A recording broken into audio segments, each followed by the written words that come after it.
Hello, I'm Peter Miller. I'm so glad you could join me for tonight's journey.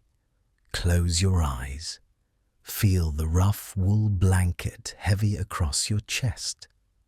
The cold seeps through the planks beneath you, slow and patient like water finding cracks. A low fire crackles in the center of the room, close enough to warm your face, far enough that your feet stay numb. Smoke curls upward, thick and grey, stinging your eyes, coating your throat with every breath. Around you, bodies shift in sleep, soft snores. A child's murmur, the steady huff of livestock at the far end.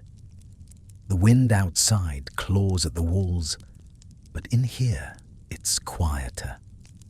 Just the fire, just breathing, just waiting for morning. This is a Viking longhouse. Deep winter. The sun, when it rises at all, barely brushes the horizon before disappearing again. Nights stretch 16, 18, 20 hours. No one speaks of longships tonight, of axes flashing, or dragon prows cutting storm waves. Those stories belong to summer.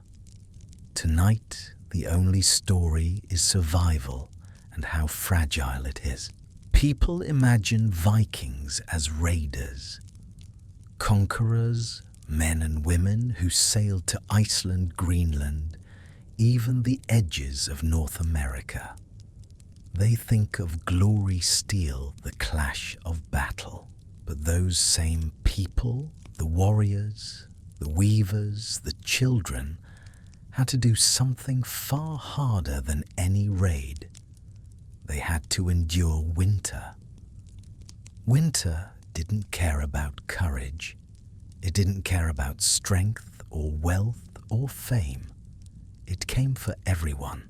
And it rarely killed with blizzards or wolves or frozen seas. Those were loud dangers. People feared them. They stayed inside.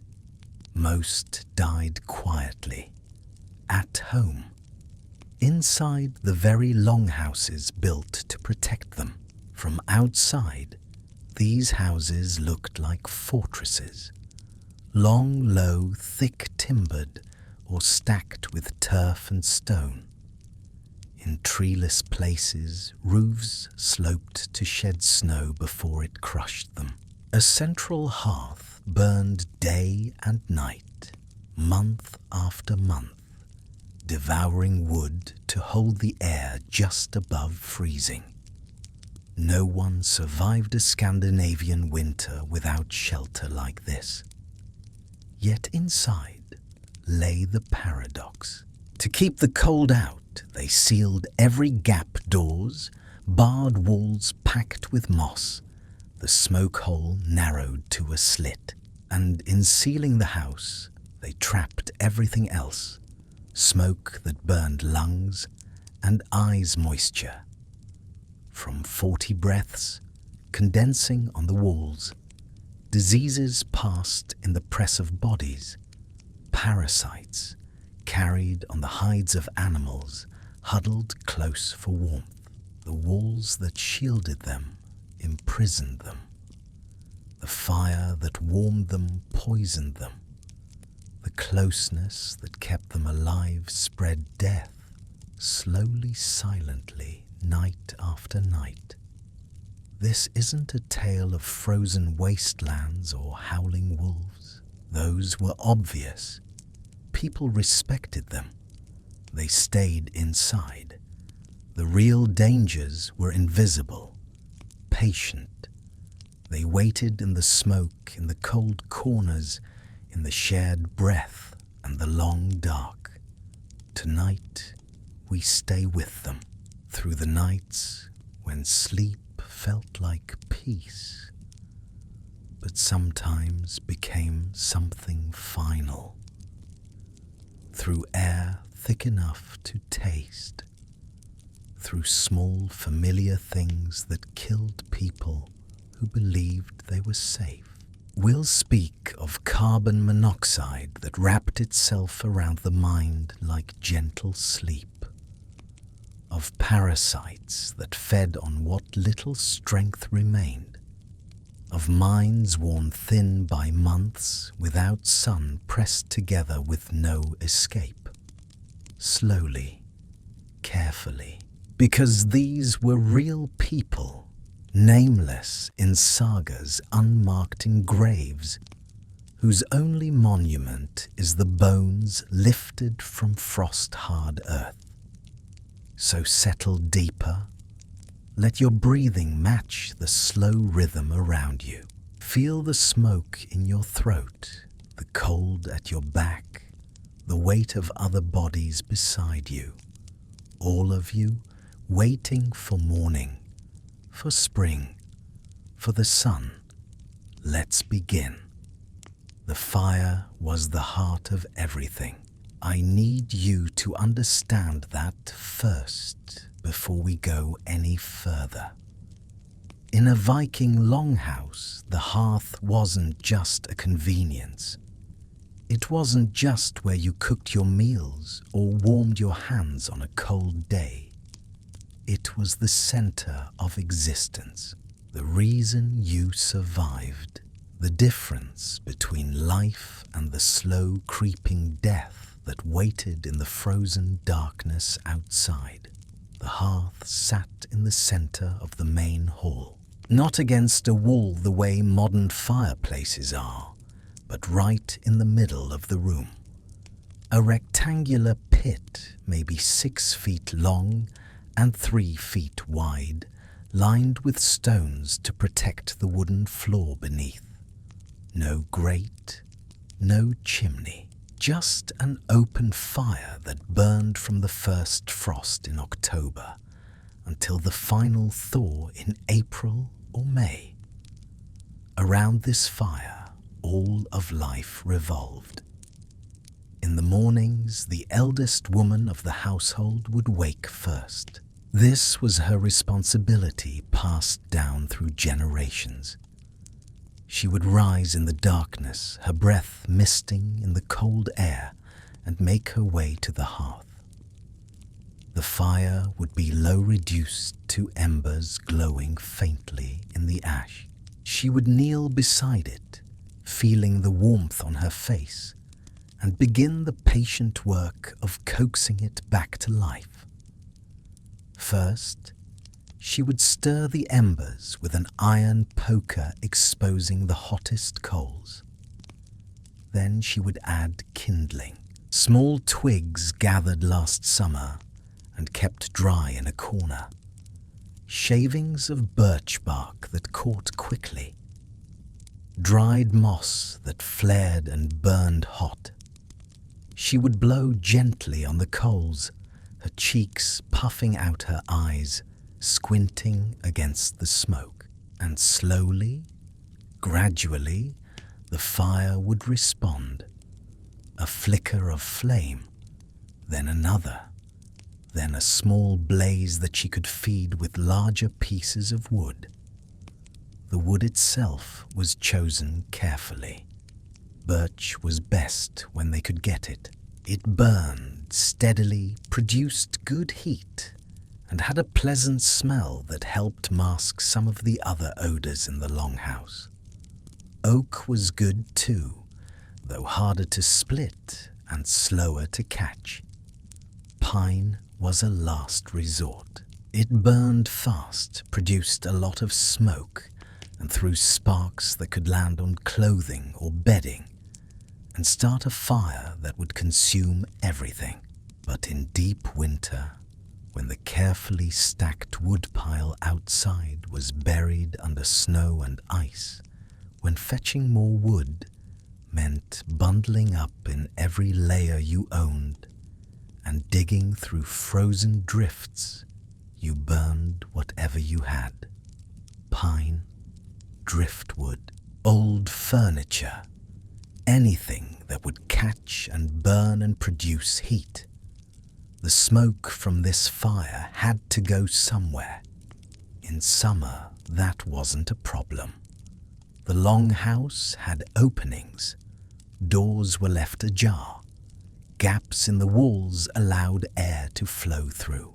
The smoke rose, naturally drifted toward the roof, and escaped through a smoke hole, a simple opening at the peak of the roof that could be adjusted with a wooden cover. But winter changed everything. Everything. When the temperature outside dropped below freezing and stayed there for months, when the wind howled across the barren landscape, bringing snow that fell not in gentle flakes, but in blinding, stinging sheets, when going outside without proper protection meant frostbite in minutes and death in an hour, the longhouse had to be sealed. The doors were shut tight. Heavy furs were hung over the entrance to block any drafts. The gaps in the timber walls, the ones that provided ventilation in summer, were stuffed with moss and clay. And the smoke hole in the roof of it couldn't be left fully open. Too much heat would escape. Too much cold would pour in. So it was covered left with just a small opening. Just enough to let some of the smoke out. Hopefully. And that's when the hearth stopped being just a source of warmth and became something more complicated, something more dangerous. Let me paint you a very specific picture. It's January, deep January, the coldest, darkest part of winter. The sun rises around 9 in the morning, struggles weakly across the southern horizon, and sets again by 3 in the afternoon. And calling it a sunrise is generous. It's more like a slight brightening of the darkness, a grudging admission of light that never quite banishes the gloom. Outside, the world is white and silent. Snow has buried everything. The paths between buildings, the animal pens, the storage sheds, the boundary markers. Everything is hidden under a blanket of white that looks beautiful and pure from a distance, but is actually deadly and desolate up close. The wind doesn't stop. It blows constantly, picking up loose snow and hurling it horizontally, creating whiteout conditions where you can't see 3 feet in front of your face. The temperature is 15 below zero, 20 below. Lower, inside the longhouse, it's different. It's warmer. Yes, maybe 45 degrees Fahrenheit near the fire. Colder as you move toward the walls, but still above freezing, still survivable. But the air itself has changed. It has weight, texture, substance. You can see it in the dim light. The smoke hangs in layers. The upper part of the room, everything above head height, is filled with a grey haze. It's thickest near the ceiling, where it pools and swirls slowly, moving with currents too subtle to feel, but visible in the way the smoke drifts. Lower down at chest height, at the level where people sit and work, the air is clearer, but not by much. There's still smoke there, just less concentrated. And down near the floor where children play and dogs sleep, and the cold air from outside sinks, the air is clearest, but also coldest. Your eyes adjust to this. After days, weeks, months of it, you stop really noticing. Your eyes water constantly, but you're used to it. You blink more often than you did in summer. But that's just how it is in winter. Your throat feels scratchy raw, like you're always on the verge of a cough. But everyone's throat feels that way.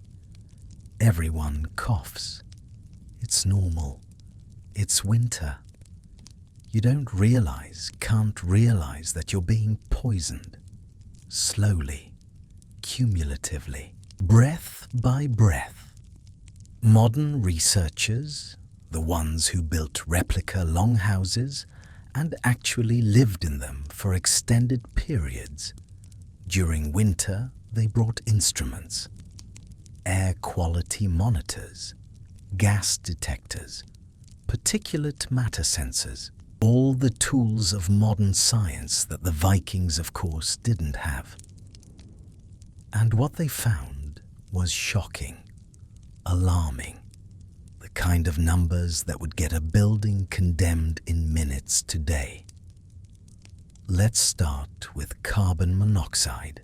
This is a gas produced by incomplete combustion. When wood burns without enough oxygen, when the fire smolders rather than blazes, carbon monoxide is released.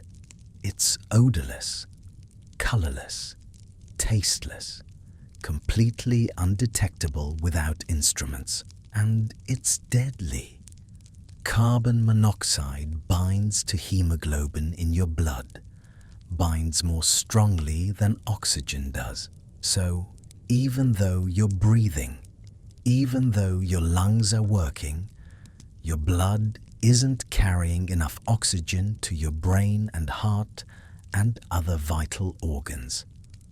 At low concentrations, this causes headaches and dizziness. At moderate concentrations, confusion and weakness. At high concentrations, unconsciousness and death. In the replica longhouses, carbon monoxide levels averaged 16 parts per million. That might not sound like much, but it is. Long-term exposure to levels that high causes chronic health problems, cardiovascular damage, neurological impairment, and the levels weren't constant. They spiked when the fire was burning low, when someone added green wood that didn't catch properly, when the wind shifted and changed, the draft levels could jump to 50 parts per million or higher. 50 parts per million is immediately dangerous. At that level, healthy adults would feel sick within hours.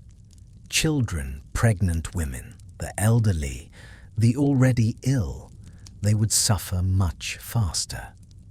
But carbon monoxide wasn't the only problem. There was also particulate matter, PM2.5, the technical term. These are tiny particles so small that they bypass all your body's natural filters and lodge deep in your lungs. Wood smoke is full of them. Soot, ash, partially burned organic compounds. The measurements from the replica longhouses showed PM2.5 levels averaging 4 milligrams per cubic meter. The World Health Organization today says that anything above 0.025 milligrams per cubic meter is dangerous. This was more than 130 times that level. More than 130 times the maximum safe exposure. What does that mean in practical terms? It means that every breath taken in a Viking longhouse during winter was the equivalent of smoking cigarettes. It means that children born in winter, whose lungs were still developing, were breathing air so toxic it would be illegal in a coal mine today. It means that women who spent their days inside working at looms and grinding grain and preparing food, who stayed near the fire because they needed the light and the warmth, were exposed to pollution levels that would cause emphysema, chronic bronchitis, and lung cancer in a modern population. And then there was nitrogen dioxide, another byproduct of combustion, another invisible poison.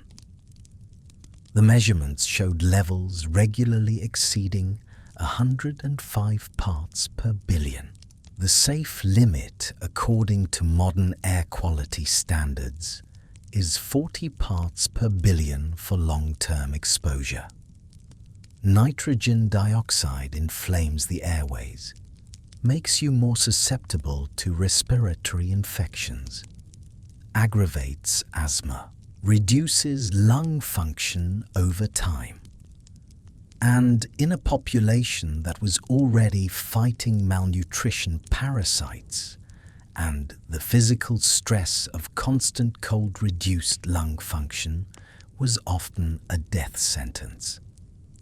But here's the cruelest part of all this, the cruelest, most unjust aspect of life in the longhouse.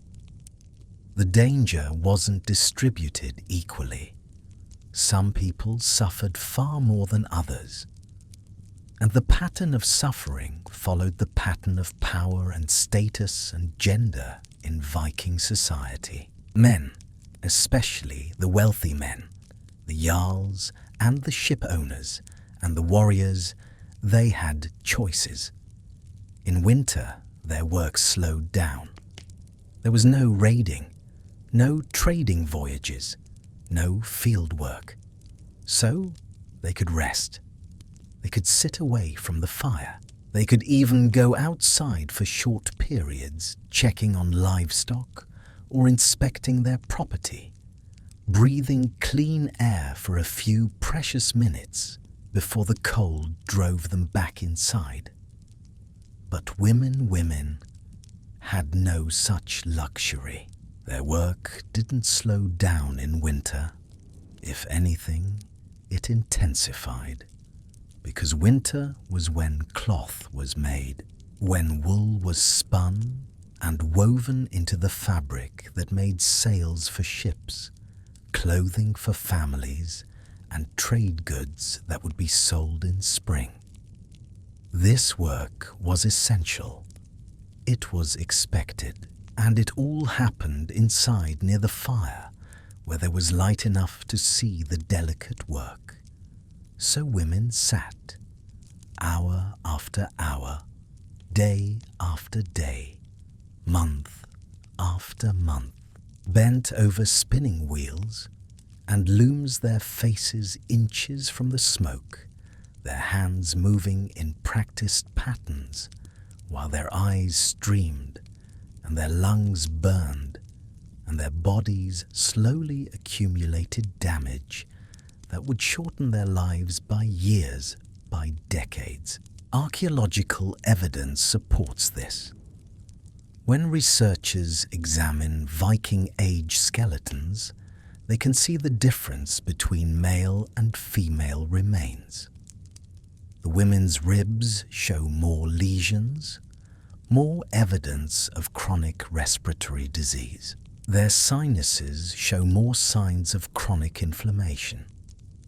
Their bones show markers of chronic stress that the men's bones don't show in the same patterns. But here is something the sagas do. Tell us something that kept the darkness from consuming everything.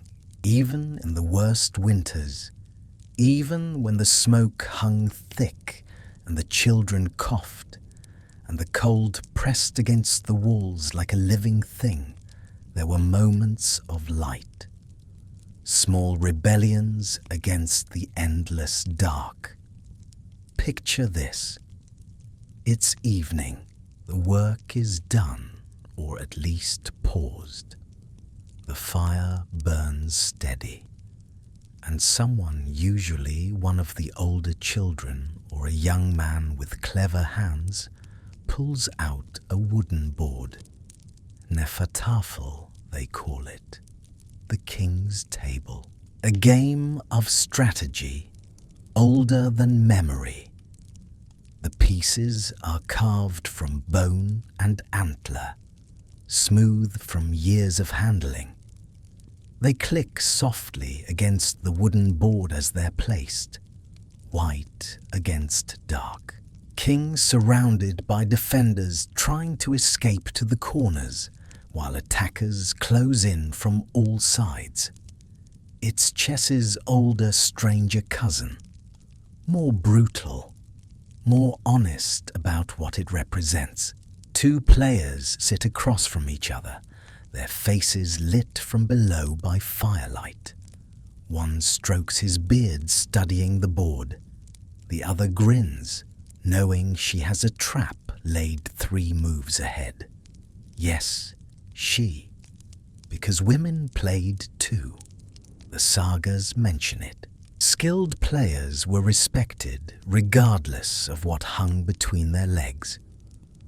Around them, others watch, offer commentary, place small wagers, a carved comb, a silver ring, the last honey cake. The game becomes a focal point, something to think about besides the gnawing in your stomach, something to occupy the mind while the body rests. And there is music. Not every night, not when everyone is too tired or too hungry, but some nights when spirits need lifting, someone takes up the lyre, a simple instrument. Gut strings stretched across a wooden frame. The notes are plucked slowly, carefully filling the smoky air with something other than coughing. Or there is poetry. The Norse loved their verses, loved wordplay and riddles and the clever turning of a phrase. On a good night, someone might recite from memory, the Havamal perhaps, Odin's wisdom, practical advice for living well. Cattle die, kindred die, every man is mortal. But the good name never dies of one who has done well. The words roll out into the darkness. Everyone has heard them before, many times, but they never lose their power, never stop offering comfort. The promise that even when your body fails, even when winter takes you, something of you remains. Your reputation, your deeds, the memory others carry. And in the quietest moments, in the spaces between conversation and sleep, you might hear the soft scraping of a knife against wood. Someone carving, making something useful or beautiful or both. A spoon, a comb, a small figure of Thor with his hammer raised. The hands stay busy, the mind stays focused, and for a little while the walls don't feel quite so close. These things mattered, more than we might think. Because human beings are not built for endless suffering without relief. We break. Our minds fracture under sustained horror. But small moments of beauty, of play, of creation, they build resilience. They remind us why survival matters, what we're enduring for. So, yes, the smoke damaged lungs. The cold killed children. The hunger weakened everyone. But between those grim realities, there were moments of laughter, of competition, of shared stories and the warm pressure of community. The longhouse was a place of death, but it was also a place of life, and the people inside refused to be only victims. They carved and played and sang and told stories. They remained human, fiercely, defiantly human, even as winter tried its best to reduce them to mere survival machines. The women paid the highest price for winter survival. They paid it in their lungs, in their eyes, in their shortened lives, and they had no choice. This was their role, their duty, the work that kept their families alive and their society functioning. And children paid an even higher price. Infants born in winter faced mortality rates that are hard to comprehend from our modern perspective. Some estimates suggest that up to half of all winter-born babies died before their first birthday. Half. And while many factors contributed to that staggering number, air quality was certainly one of them. A baby's lungs are developing rapidly in the first months of life. The alveoli, the tiny air sacs where oxygen enters the blood, are still forming. Exposure to smoke and pollutants during this critical period causes permanent damage, scarring, reduced lung capacity, increased susceptibility to infections like pneumonia and bronchitis. And in a winter longhouse, there was no escape. A mother couldn't take her baby outside for fresh air, couldn't open a window, couldn't even move to a different part of the house where the air was cleaner because there was no such place. The smoke was everywhere, inescapable, so babies coughed. Their tiny chests heaved with the effort of breathing polluted air. They struggled to nurse because they couldn't breathe and swallow at the same time. They lost weight, failed to thrive, and too often they simply stopped breathing. Quietly, in the night, while their mothers slept beside them, exhausted from the day's work, unaware that their baby was suffocating on air that looked clear enough but was actually full of poison. The morning would bring grief, confusion. Why did this happen? The baby seemed fine yesterday. There was no obvious illness, no fever, no sign of distress, just sleep that turned into death. They didn't know, couldn't know. All they knew was that winter was hard on babies. That many didn't make it. That this was normal, expected part of the cycle of life in the north. But we know now. We know about the smoke, about the carbon monoxide and the particulate matter and the nitrogen dioxide. We know about the way these invisible poisons accumulate in small bodies and cause damage that manifests as sudden infant death syndrome, as failure to thrive, as the 1,000 small tragedies that the Vikings attributed to fate or the will of the gods. The hearth kept them alive. That's true. Without it, everyone would have frozen in the first week of winter. But the hearth also killed them.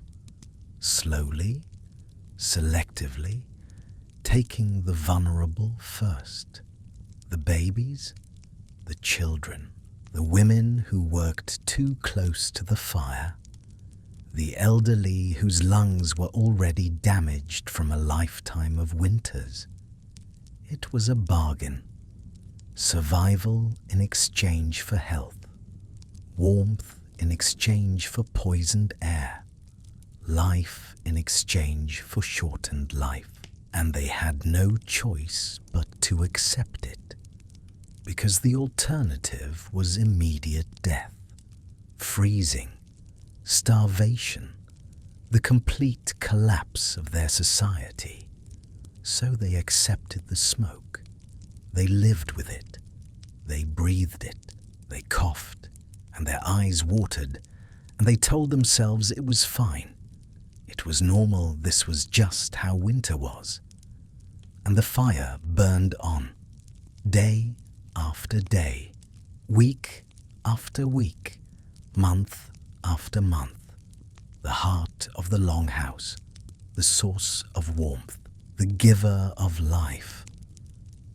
And also quietly, patiently, inevitably a killer. The Vikings honored fire. They told stories about it, about how the gods gave fire to humans as a gift, how Loki the trickster brought fire down from the heavens, how fire was sacred, divine, essential.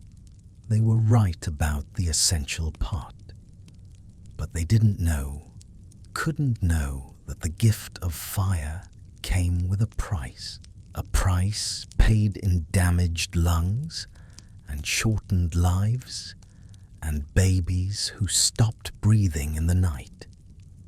We know now. We understand the chemistry and the biology and the physics of it. We can measure the danger, quantify it, prove it with numbers and graphs and scientific papers. But they couldn't. All they could do was survive, one day at a time, one breath at a time. In the smoky darkness of the longhouse, warmed by the fire that would eventually kill them. That was the paradox. The terrible, inescapable paradox of Viking winter survival. The thing that saved you was also the thing that destroyed you. And there was no way out, no alternative, no escape. You stayed inside. You breathed the smoke. You hoped you were strong enough to last until spring. And you counted the dead when the snow finally melted. That was life in the longhouse. That was winter. That was the price of survival. Not everyone slept near the fire. That's the thing people forget when they imagine Viking life. They picture everyone gathered around the hearth sharing warmth and stories, passing drinking horns united in their struggle against the winter. It's a nice image, a comforting image, but it's wrong. The truth was far more stratified, far more cruel, because a longhouse wasn't one temperature. It was a gradient, a spectrum, from warmth at the center to bitter cold at the edges. And where you slept on that spectrum determined whether you lived or died. Let me describe the space more carefully. A typical longhouse was anywhere from 60 to 100 feet long. Some were even larger. The width was usually around 15 to 20 feet. The walls were thick. In timber-rich areas like Norway, they were made of vertical posts sunk into the ground with horizontal planks fitted between them. In Iceland, where trees were scarce, the walls were built of stacked turf and stone, sometimes 3 feet thick. These walls were effective insulation. They kept out the wind, kept out the worst of the cold, but they were not impermeable. Wood conducts cold. Stone conducts cold. And over the course of a long winter night, Heat would gradually leach out through the walls while cold seeped in. If you pressed your hand against the inner wall at night, it would be cold. Not frozen exactly, but cold enough that you'd pull your hand away quickly, and it would be wet. Condensation, because the warm, moist air inside the longhouse met the cold surface of the wall, and the moisture condensed, running down in rivulets, pooling at the base, sometimes freezing into delicate patterns of ice. The roof was similar. It sloped steeply to shed snow. It was covered in turf or thatch or wooden shingles. It kept out the rain and snow, but it didn't keep out the cold. Heat rises, so the hottest air in the longhouse was trapped up near the ceiling, pressing against the underside of the roof, slowly bleeding away into the frozen air outside. And the floor was cold, because cold air sinks. The coldest air in the longhouse, the air that had lost its heat to the walls and the floor and the constant movement of people and animals, that air pooled at ground level, which meant that the lower you were, the colder you were. This created distinct zones in the longhouse: temperature zones, comfort zones, survival zones. The best zone was the central area around the fire, maybe a 10-foot radius. If you could sleep within that radius, you were warm. Maybe even uncomfortably warm on the side facing the fire. You might sweat a little under your furs, but you were safe. Your body temperature would stay normal through the night. You'd wake up alive. The next zone extended from 10 feet to maybe 20 feet from the fire. This was tolerable, cool, but not dangerous. If you had good furs, if you were healthy and well fed, if you shared body heat with others, you'd be fine. Uncomfortable, perhaps. You'd wake up cold and stiff, but you'd wake up beyond 20 feet. Beyond 20 feet, you were in danger, serious danger, because at that distance, the fire's warmth barely reached you. The temperature might be just above freezing. And remember, this is inside the longhouse that's supposed to be protecting you. And this is where social hierarchy became literally a matter of life and death, because the sleeping arrangements in a longhouse weren't random. They weren't determined by personal preference or comfort. They were determined by status, by power, by your place in the rigid social structure of Viking society. The head of the household, the man who owned the longhouse, he slept in the best spot, right in the center, close to the fire. He had the thickest furs, the softest sleeping platform, the most shelter. His wife slept beside him, also in a good spot, also well protected, also warm. Then came the children, at least the legitimate children, the acknowledged children.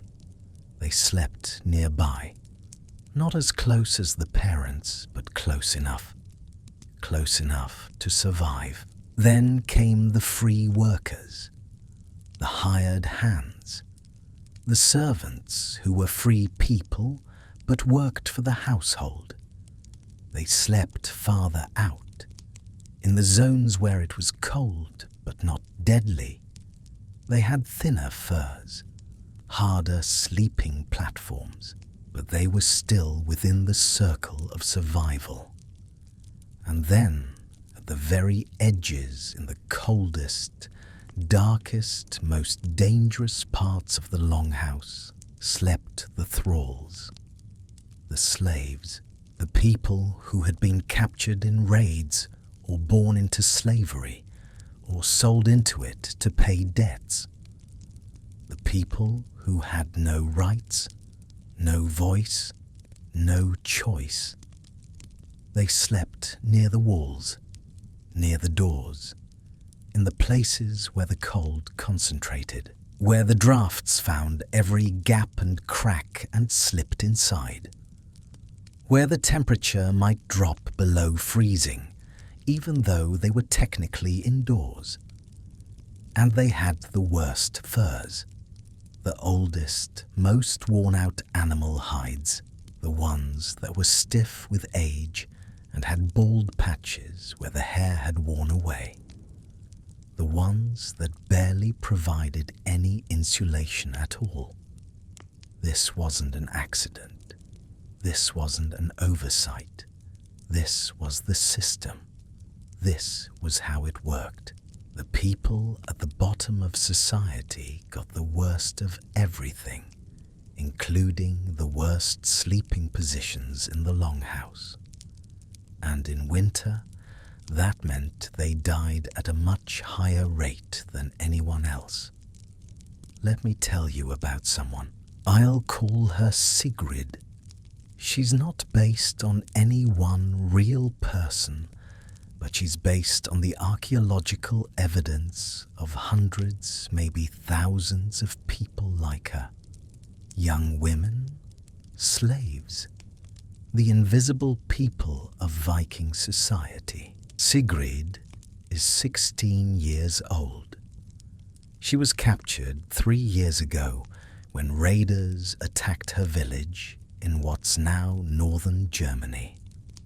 She doesn't remember much about that day, just screams and fire and being dragged aboard a ship, the voyage to Norway, being sold at a market, standing there while men examined her teeth and her hands and decided whether she was worth buying. She ended up in the household of a farmer named Eric. Not a wealthy man, but prosperous enough. He has land, animals, a good longhouse, and he has a family, a wife named Astrid, 4 children, 2 hired workers, and 3 thralls including Sigrid. Sigrid's days are long. She wakes before dawn, or what passes for dawn in winter. She stokes the fire, hauls water from the stream, breaking through the ice with a heavy stone, because her hands aren't strong enough to do it otherwise. She grinds grain for the day's porridge. She tends the animals in the byre. She scrubs pots. She does whatever Astrid tells her to do.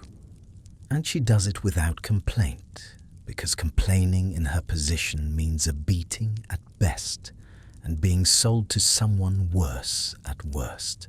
At night, when the work is finally done, when the family has eaten and the fire has been banked for the night, Sigrid is allowed to sleep. Her sleeping spot is at the far end of the longhouse, near the door. There's a low wooden platform there, barely raised off the ground. She shares it with the 2 other thralls. Knut, an older man who lost 3 fingers to frostbite and can barely work anymore, and Yrsa, a woman in her 30s who coughs blood into her hand when she thinks no one is looking. They have 2 furs to share between them, thin sheepskins, worn, smelling of old sweat and smoke. Sigrid lies down on the platform and pulls one of the furs over herself. Knut takes the other. Yrsa, too weak to fight, for either curls up between them and hopes their shared body heat will be enough. The fire is 40 feet away. It looks like a distant star. Sigrid can see the glow, can see the shapes of the family gathered around it, talking in low voices, their faces lit from below. But she can't feel the warmth, can't benefit from it. That warmth is for other people, people who matter. Where she is at the edge, it's cold, really cold. She can see her breath misting in the air. The wall behind her is wet with condensation that's starting to freeze. She can feel the cold radiating from it, pressing against her back through the thin fur and her woolen dress. She curls into a ball, pulls her knees to her chest, tucks her hands under her arms. This is the position she's learned to sleep in, the position that conserves the most body heat, the position that might, if she's lucky, keep her alive through the night. But it's not comfortable. It's painful. Her muscles cramp from being held in one position for hours. Her joints ache. Her feet, always cold, go numb. Sometimes she wakes up unable to feel her toes and has to rub them, frantically terrified that she's getting frostbite like Knut. And she's hungry, always hungry. The thralls eat last and least. Tonight, her dinner was a bowl of thin porridge made from barley. Let me tell you exactly what that porridge was. Because calling it porridge makes it sound almost wholesome, almost nourishing. But by February, by the lean months when the stores have been depleted and spring is still weeks away, what passes for porridge is something else entirely. The barley itself is old. Harvested last summer, stored through autumn and into winter. Some of it has gone musty. Some of it has been nibbled by mice, despite everyone's best efforts. The grains are picked over, sorted, the worst ones discarded. What remains gets ground between two heavy stones, crushed into a coarse meal that still has bits of chaff and grit mixed in. This meal is mixed with water, not milk. The cows are barely producing now, giving only enough for the children and the nursing mothers. Not butter. The butter is long gone, traded or eaten months ago. Not honey. Honey is precious beyond measure, saved for the sick, for festivals, for moments of desperate need. Just grain and water, heated in an iron pot over the fire until it thickens into a grey glutinous mass. It has no flavour, or rather, it has one flavour: smoke. Because everything cooked in that pot tastes of smoke. The pot is never truly clean. It can't be. There's no soap, no hot running water, no way to scrub it properly. So everything carries the ghost of everything else. The fish from 3 days ago, the turnips from last week, the smoke from every fire that ever burned beneath it. Sigrid's portion ladled into a wooden bowl is perhaps a cup's worth, maybe less. The wooden spoon she uses is worn smooth from years of use, the grain visible where the surface has been polished by countless mouths. She lifts a spoonful, The porridge is thick, tacky, sticking to the spoon. She swallows without chewing because there's nothing to chew. Just swallows. Feels it slide down her throat. Feels it hit her empty stomach like a stone dropping into a well. It doesn't satisfy. It can't. The human body needs more than just bulk. It needs protein, fat, vitamins, minerals. This porridge has almost none of that. It will keep her alive. Barely. It will give her just enough energy to work tomorrow.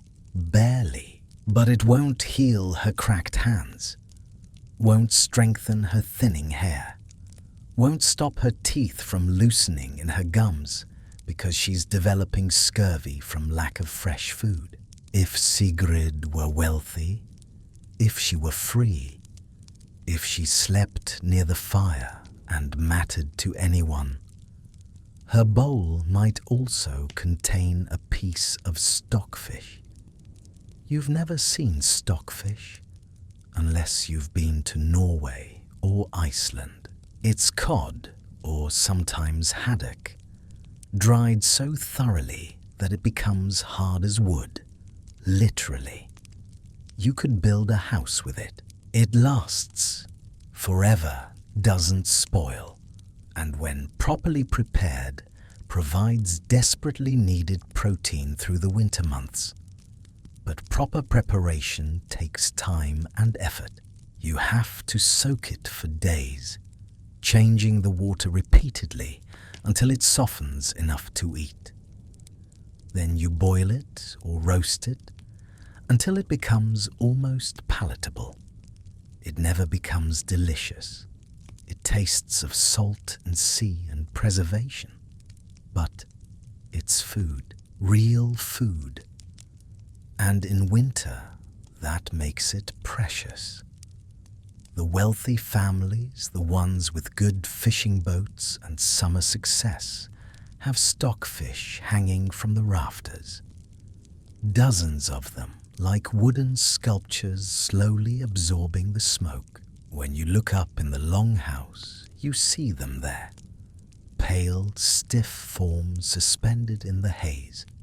Insurance against starvation, but not for thralls.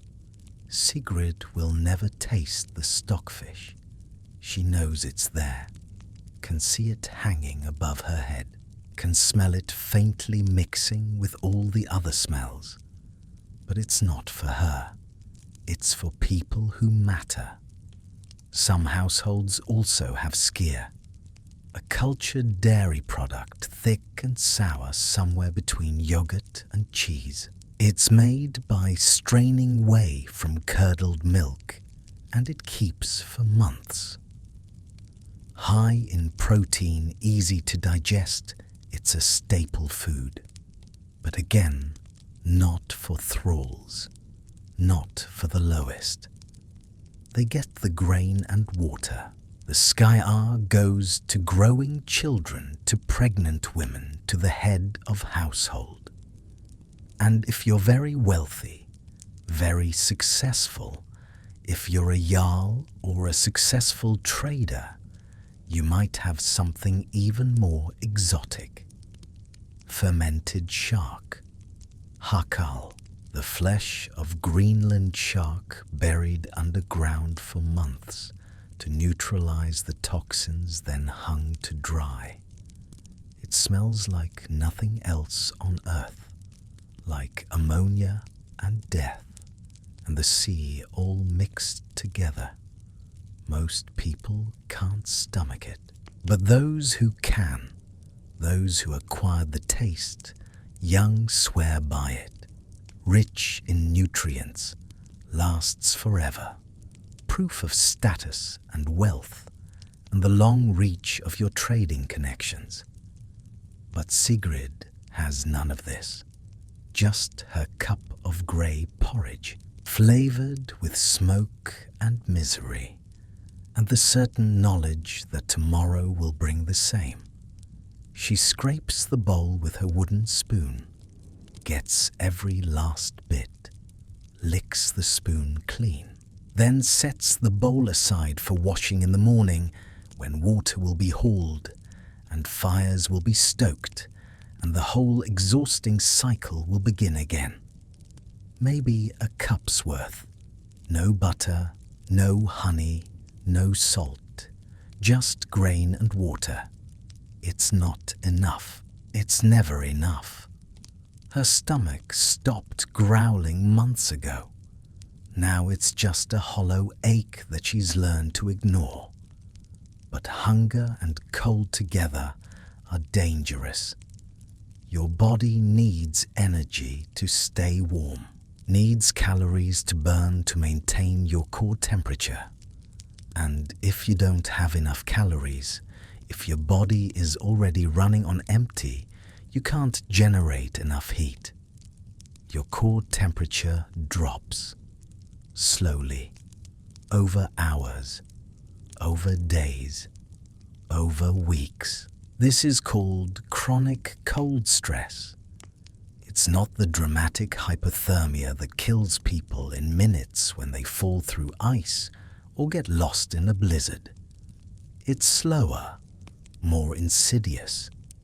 Your body temperature drops just a degree, maybe two. Not enough to trigger the violent shivering that would wake you up. Not enough to make you realize you're in danger. Just enough to start causing damage. Your heart has to work harder to pump blood through constricted vessels. Your immune system gets suppressed. Your digestion slows down, making it even harder to extract nutrients from the limited food you're eating.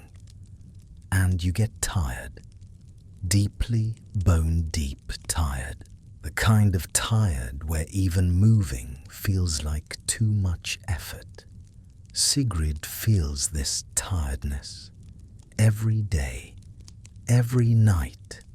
She fights it because she has to, because if she stops working, if she can't do her tasks, she'll be beaten or sold or just left to die. So she pushes through. She ignores the exhaustion, ignores the cold, ignores the hunger. But her body can't ignore it. Her body is keeping score. And winter by winter, year by year, the debt accumulates. Her hands are cracked and bleeding. Constant exposure to cold water hauling buckets from the stream washing clothes and dishes has destroyed her skin. The cracks don't heal. They can't heal because there's not enough fat in her diet, not enough vitamins, so they stay open, raw, vulnerable to infection. Her feet are covered in chilblains. These are painful swellings caused by repeated exposure to cold. The small blood vessels in her toes constrict and then dilate when she finally gets near warmth, and the rapid change damages the tissue. They itch terribly. They burn, and there's nothing she can do about them except endure. Her lips are chapped and split. Her cheeks are wind-burned from the brief moments she has to go outside. Her hair, which she doesn't have time to wash properly, is dull and brittle. She's 16 years old and she looks 30. She feels 60. And tonight, lying on her platform at the edge of the longhouse, shivering under her thin fur, hungry and cold, and so tired that death seems almost appealing, Sigrid closes her eyes and tries to sleep. She thinks about summer, about warmth, about a time 3 years ago when she was free and happy and had a future. And eventually exhaustion wins. She sleeps, fitfully, shallowly, but she sleeps. Her core body temperature, which should be 98.6 degrees Fahrenheit, is 96 degrees. Then during the night, it drops to 95, 94. Her body is losing heat faster than it can produce it. At 95 degrees, mild hypothermia sets in. Your judgment gets impaired. You become clumsy, confused. But Sigrid is asleep. She doesn't know this is happening. Her body tries to compensate, tries to shiver, but shivering requires energy, and she doesn't have energy to spare. So, the shivering is weak, ineffective. Her heart rate slows. Her breathing becomes shallow. Her body is shutting down non-essential functions to preserve core temperature, to protect the brain and heart. But it's a losing battle. 93 degrees, moderate hypothermia. At this point, if she were awake, she'd be lethargic, unable to move properly. But she's not awake. She's deeply asleep, too deeply, and she doesn't wake up. 91 degrees. Her brain function is seriously impaired now. Her heart is struggling, and in her sleep, she simply stops breathing, quietly, without fuss, without even a final gasp. In the morning, Knut wakes first. He sits up, groaning, his joints creaking. He looks over at Sigrid. She's still lying there, curled up. He assumes she's asleep. Lazy, he thinks. She should be up by now, getting the fire going. He nudges her with his foot. Sigrid, wake up. There's work to do. She doesn't move. He nudges harder. Sigrid. Nothing. He reaches down and touches her shoulder. And that's when he realizes she's cold. Not just cold from the night air. Cold like the floor. Cold like the wall. Cold like death. He pulls back his one remaining eye, widening. Astrid, he calls. Astrid, something's wrong. Astrid comes over, irritated at being disturbed. She looks down at Sigrid, touches her neck. Her face hardens. She's dead, Astrid says flatly. Knut, help me move her outside. We'll bury her when the ground thaws. They drag Sigrid's body outside and leave it in the storage shed with the preserved meat and the empty grain sacks. They don't mourn. They don't hold a funeral. She was a thrall, property. Her death is inconvenient because now there's one less worker, but it's not tragic. It's just the way things are. And Sigrid is forgotten. Her name isn't recorded in any saga. Her grave, when they finally dig it in as spring, has no marker. She becomes just another set of bones in the Scandinavian earth. Just another anonymous death in a winter that killed so many. But if you could examine those bones 1,000 years later, you'd see the story. The lines in the long bones showing periods where growth stopped because of malnutrition. The lesions on the ribs showing respiratory disease. The wear patterns on the joints showing hard physical labor from a young age. The everything really showing a life of suffering. And you'd see that she died in winter. That her last winter was her final winter. That she slept at the edge of the longhouse, and the cold took her. She was 16 years old. She deserved better. They all deserved better. All the thralls who slept at their edges, who froze slowly while the free people slept warm by the fire, who died anonymously and were buried without ceremony and left no trace except the silent testimony of their bones. The longhouse protected some people, but not everyone, not equally. And the ones it failed to protect were the ones who had no power to demand better, no voice to complain, no choice but to accept whatever sleeping spot they were given and hope they'd wake up in the morning. Many of them didn't. The edges of the longhouse were death zones, slow death, invisible death. Death that came quietly in the night while the fire burned bright in the center and the important people slept warm and safe. That was the truth, the uncomfortable, brutal truth that no saga would ever tell. Because sagas are about heroes, about warriors, about people who matter. Not about 16-year-old slave girls who froze to death 3 meters from warmth because they weren't allowed 3 meters closer. If you ask someone what kept Vikings warm, the first thing they'll probably say is furs.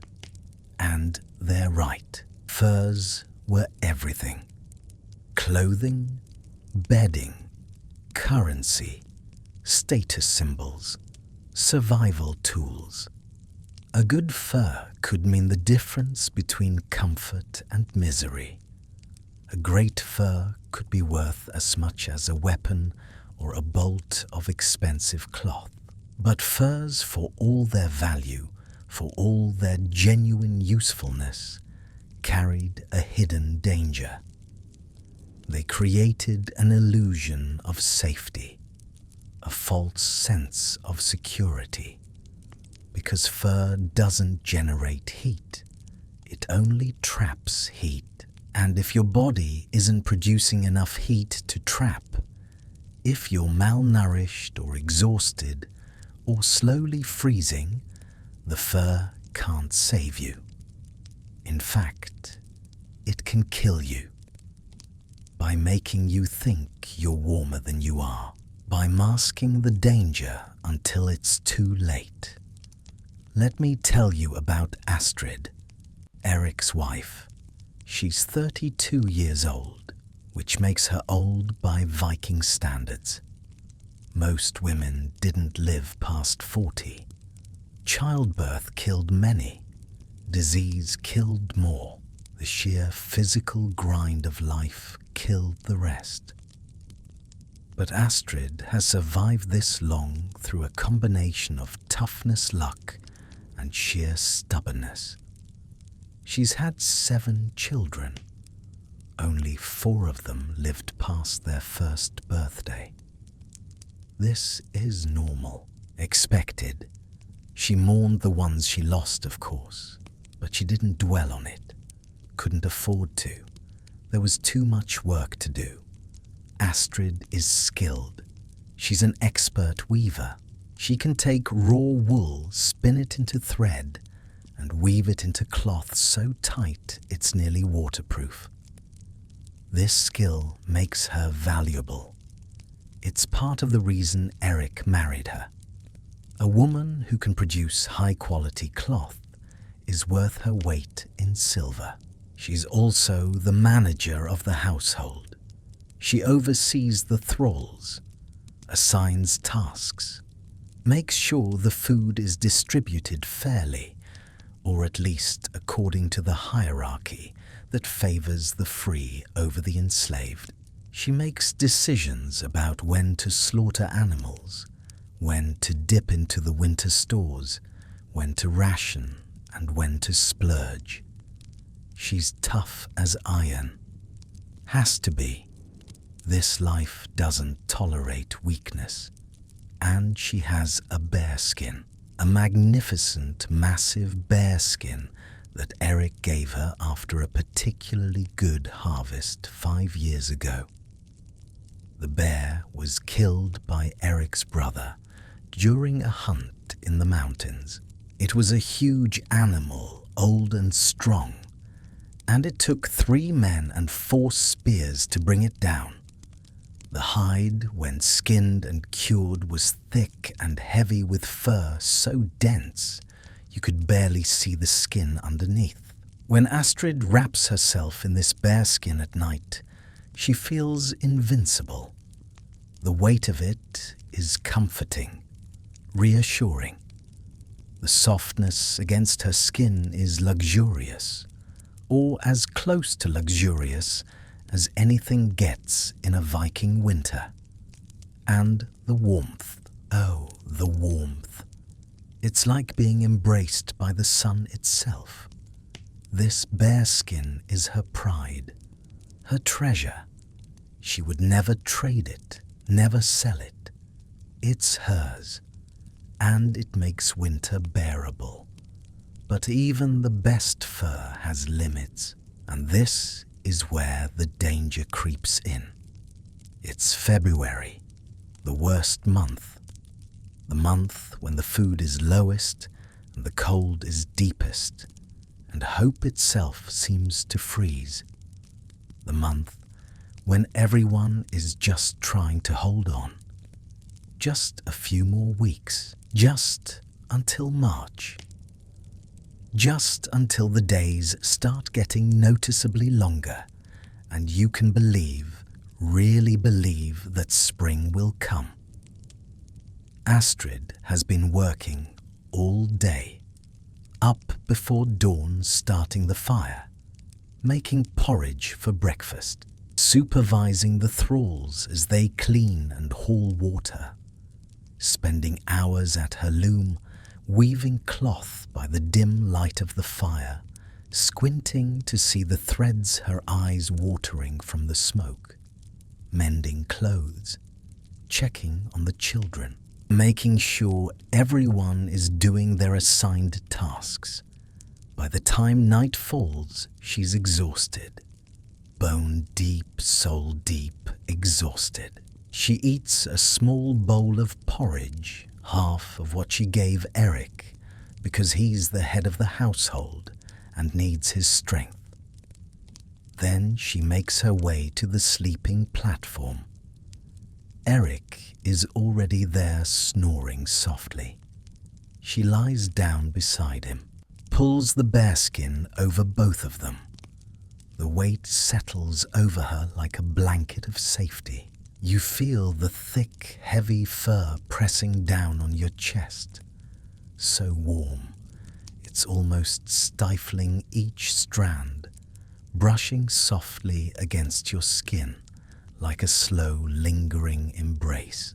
And yet, beneath it all, the cold is still there, creeping up from the floor unhurried and patient, like a whisper no one else can hear. The fur traps her body heat, creates a warm cocoon around her. She sighs. This is the best moment of the day, the moment when she can finally stop moving, stop working, stop thinking, just rest. She closes her eyes, and within minutes, she's asleep. But during the night, something changes. The fire, which has been burning steadily all evening, burns down. Someone was supposed to add more wood before they went to sleep, but everyone was tired. Everyone forgot. Or maybe everyone assumed someone else would do it. Whatever the reason, no one did. The flames dwindle. The heat output drops, and the temperature in the longhouse, which had been a tolerable 45 degrees, starts to fall. 40 degrees, 38, 35. 32. Freezing. Under the bearskin, Astrid doesn't notice immediately. She's insulated. The fur traps her body heat in a microclimate around her. She stays warm, comfortable, deeply asleep. But physics doesn't care about comfort. Heat always flows from hot to cold. And Astrid's body producing heat is warmer than the surrounding air. So heat flows out of her body, through the bearskin, which is a good insulator, but not perfect, into the cold air. At first, her body compensates, increases her metabolism slightly, burns more calories to maintain her core temperature. But she's malnourished. Everyone is by February. The calorie reserves aren't there, so her body starts to struggle. Her core temperature, which should be 98.6, drops to 97. 96. She's still asleep, still comfortable under the heavy fur, still unaware that anything is wrong. 95 degrees. This is mild hypothermia, but she doesn't feel it because the fur is masking the symptoms. She doesn't shiver because the immediate sensation isn't cold. The fur is protecting her from that. What she doesn't know, what the fur doesn't tell her, is that her body is cooling from the inside. 94 degrees. Her heart rate is slowing. Her breathing is becoming shallow. Her brain function is starting to be affected, and still she sleeps, deeply, peacefully, wrapped in the false comfort of fur. By dawn, the fire has gone completely out. The longhouse is freezing. Frost has formed on the inside of the walls. The water in the bucket near the door has frozen solid. Eric wakes first. His breath comes out in white clouds. He curses loudly, violently. How did this happen? Who let the fire go out? He'll beat someone for this. He throws off the bearskin and jumps up, wrapping his cloak around his shoulders. He has to restart the fire, has to do it quickly before the cold takes hold. He doesn't check on Astrid. She's under the bearskin. She's fine, except she's not. When she finally wakes an hour later, when the fire is blazing again and the temperature is starting to rise, she feels strange, wrong, disoriented. Her thoughts are sluggish. Her hands are clumsy. She tries to sit up and the world spins. "Are you sick?" Eric asks, noticing her pallor. I don't know," Astrid says slowly. Her tongue feels thick. Her words slur slightly. "I feel strange. Probably just hungry," Eric says dismissively. "Eat something. You'll feel better." But she doesn't feel better. Not for days. She's weak, confused. She drops things, forgets what she was doing mid-task. She can't seem to get warm even though the fire is burning high and she's wrapped in the bearskin. What Astrid doesn't know, what Eric doesn't know, what no one in the longhouse can know, is that her core body temperature dropped dangerously low during the night. Low enough to cause damage, not enough to kill her, but enough to stress her system, to use up resources her body didn't have, to leave her weakened in ways that will take weeks to recover from, if she recovers at all. Because the damage from hypothermia isn't always obvious. It's not just about freezing to death.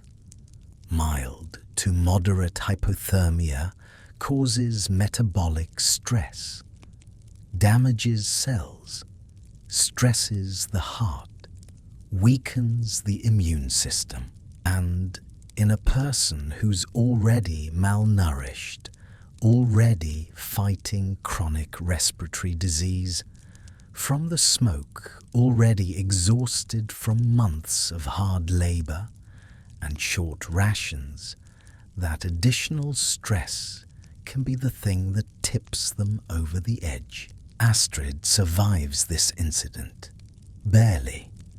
But she's changed. Weaker, more fragile.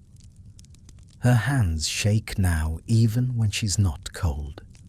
Her mind is less sharp. She forgets things, loses track of conversations, and the next time it happens, because it will happen again, because fires burn out and temperatures drop and winters are long, she might not be so lucky.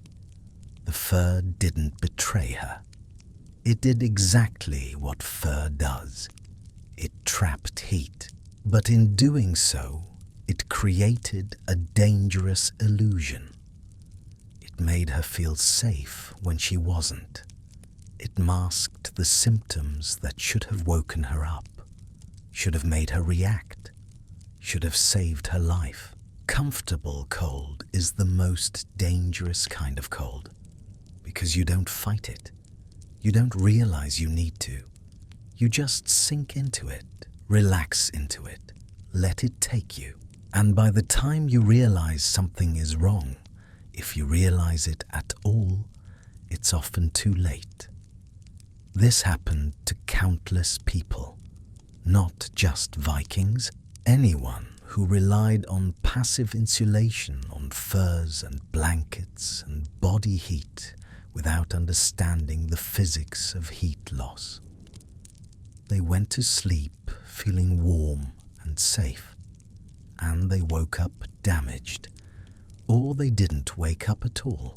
The archaeological record shows this. Skeletal remains from Viking Age Scandinavia show patterns of stress, markers in the bones that indicate periods of metabolic crisis, times when the body was struggling, times when survival was uncertain. And those markers cluster in winter, in the cold months, in the times when people were sleeping under furs, thinking they were protected, not knowing that they were slowly, invisibly, dangerously cooling. Astrid died that winter, not right away, not from that one night, but she never fully recovered. She grew weaker. Her cough got worse. In March, just as spring was finally starting to show itself, she developed a fever. Pneumonia, probably, though no one called it that. She died on a grey afternoon with sleet tapping against the walls. Eric was there. The children were there. She was wrapped in her bearskin, and she died thinking it had kept her warm.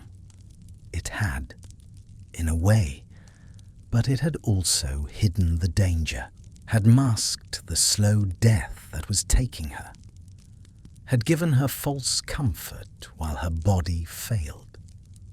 The longhouse was full of these false comforts, things that seemed like they were helping, but were actually making things worse. Furs that hid hypothermia, smoke that felt cozy until it destroyed your lungs, closeness that felt like community until it spread disease, walls that felt like protection until you realized they were trapping you with all the dangers inside.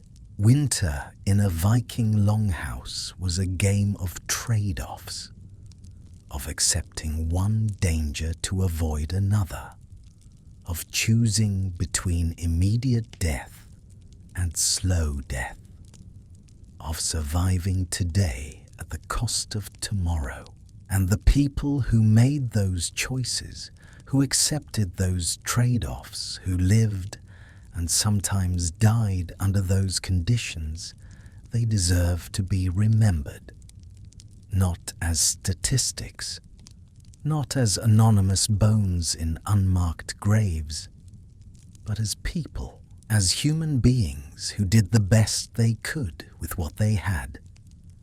Astrid was one of them, a woman who worked herself to exhaustion every day, who raised 4 children to adulthood despite losing 3 more along the way, who made cloth that clothed her family and traded for the things they needed, who managed a household and survived for 32 years in a world that killed most women younger, and who died wrapped in a bearskin thinking she was safe. Winter in a longhouse wasn't just about the cold or the smoke or the hunger. It was about the space itself, about the way a familiar room transformed into something dangerous when darkness fell and stayed for 16 hours. About the way everyday objects became hazards. About the way a simple misstep could cascade into catastrophe. Let me describe what it's like inside a longhouse at night. The only light comes from the fire, and that fire is in the center of the room, maybe producing as much light as a few modern candles. Not much. Certainly not enough to illuminate the whole space. The light from the fire reaches out in a rough circle, maybe 15 feet of visibility. Beyond that, shadows, deep shadows, shadows that shift and move with the flames, shadows that make it impossible to judge distances accurately, impossible to see clearly where you're putting your feet. The floor itself is treacherous. It's packed earth in most longhouses, sometimes covered with rushes or straw for extra insulation and to absorb moisture and waste. But the straw gets compressed over time, gets damp, gets slippery, and underneath the earth is uneven, rutted from constant foot traffic, devoted where water has pooled and been trampled, humped where tools or chests have been moved repeatedly, piling earth in ridges. There are obstacles everywhere. This is both a living space and a workspace and a storage space all combined. So the floor is cluttered with the implements of daily life. Wooden chests containing clothes and valuables, buckets for water and waste, spinning wheels, looms, firewood stacked in piles, tools, iron pots, baskets, bones from slaughtered animals that haven't been cleared away, sleds, ropes, fishing nets needing repair. Everything you can imagine, all scattered around, all in the way. In daylight, you know where everything is. You've memorized the layout. You can navigate around obstacles without thinking. But at night, in the dim, flickering firelight, with shadows dancing, and your eyes tired from a long day, that familiar space becomes alien, dangerous. Now imagine you need to get up in the middle of the night. Maybe you need to relieve yourself. Maybe one of the children is crying and you need to check on them. Maybe you're too cold to sleep and you want to add more wood to the fire. Maybe you just need water because your throat is raw from the smoke. So you sit up on your sleeping platform, swing your legs over the edge, your feet touch the cold floor. You stand. The world is dark except for the dim glow of the banked fire. You can barely see. You take a step, careful, slow, but there's something on the floor. A bucket, maybe, left there by someone earlier. You don't see it in the darkness. Your shin collides with it, hard. The bucket tips whatever's in it, spilling, and you stumble. Reach out to catch yourself. Your hand hits a wooden beam. The impact jars your wrist. You fall anyway, your body weight and momentum too much to stop. You land hard on the packed earth floor. Something beneath you, an object, an edge, pressing into your ribs, into your hip. Pain, sharp and immediate.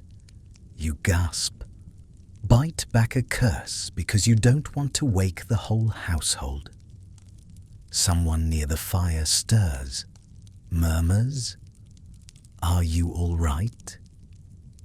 You say yes, even though you're not sure, even though your wrist is screaming and your ribs ache and you can taste blood in your mouth from biting your tongue. You pull yourself up, carefully. Your wrist hurts to put weight on. You cradle it against your chest. Make your way back to your sleeping platform. Lie down. Try to sleep despite the pain. In the morning, your wrist is swollen, puffy and tender, painful to move. But there's work to do. There's always work to do. So you wrap it tightly with a strip of wool cloth. Try to stabilize it. Try to keep using it because you have no choice. Days pass. The swelling doesn't go down. The pain doesn't go away. You can't grip things properly. Can't spin wool because your fingers won't cooperate. Can't lift heavy buckets. Can't do half the tasks you're supposed to do. But you try anyway, because what's the alternative? You can't just stop working. The household depends on everyone doing their part. So you push through the pain. Use your other hand more. Compensate. Make it work. And the injury, which might have healed if you'd rested it properly, if you'd immobilized it and given it time, gets worse. The bones fractured, but not completely broken, grind against each other. The soft tissue around them gets repeatedly damaged. Scar tissue forms. The joint stiffens. Weeks pass. Your wrist is still useless. The pain is constant now. A dull ache that flares into sharp agony whenever you move wrong. You've lost significant mobility. Your fingers are partially curled, unable to fully extend. And then one morning, you notice something alarming. Red streaks running up your forearm from your wrist. The skin is hot to the touch, swollen, and you have a fever, infection. It's gotten into your bloodstream somehow, through a tiny crack in the skin you didn't even notice. Maybe when you fell. Maybe when you tried to work with dirty hands and contaminated water. It doesn't matter how. What matters is that it's there now, and it's spreading. In a modern hospital, this would be easily treated. A course of antibiotics, maybe surgery to drain any abscess. You'd be fine in a week. But there are no hospitals, no antibiotics, no understanding of germ theory or antiseptic procedures. The best treatment available is a poultice made from whatever herbs someone remembers might help. Yarrow, maybe. Honey, if there's any left. Prayers to the gods. Sometimes it works.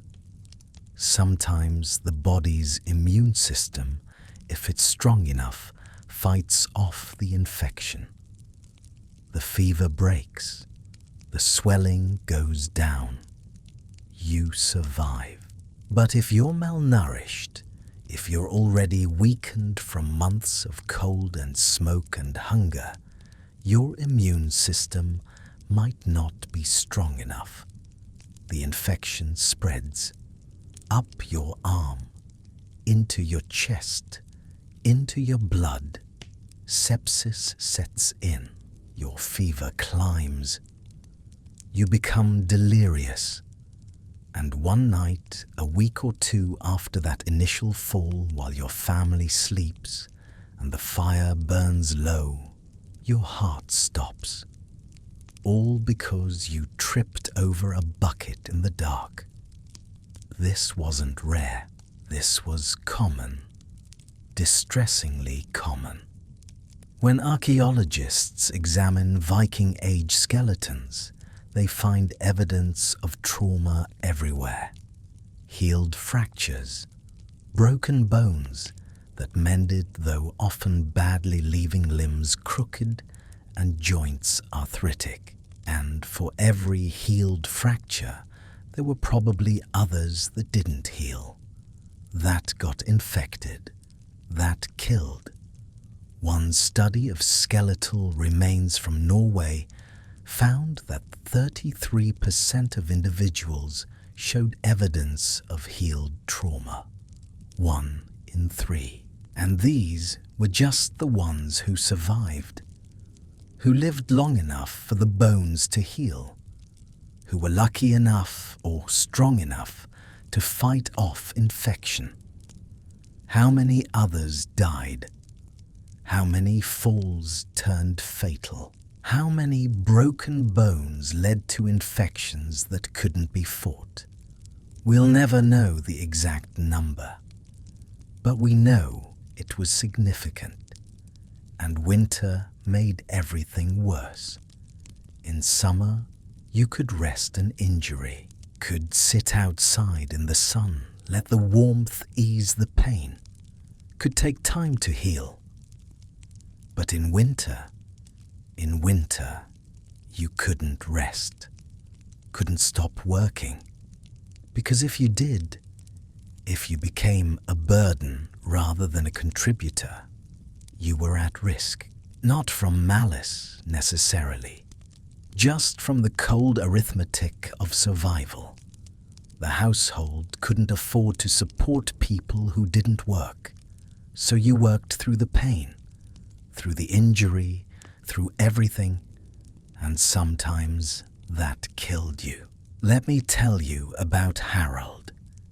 He's 17 years old, tall for his age, strong, full of plans and ambitions.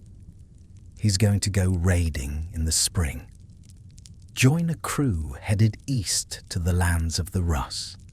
Trade furs and amber for silver and silk. Come back rich.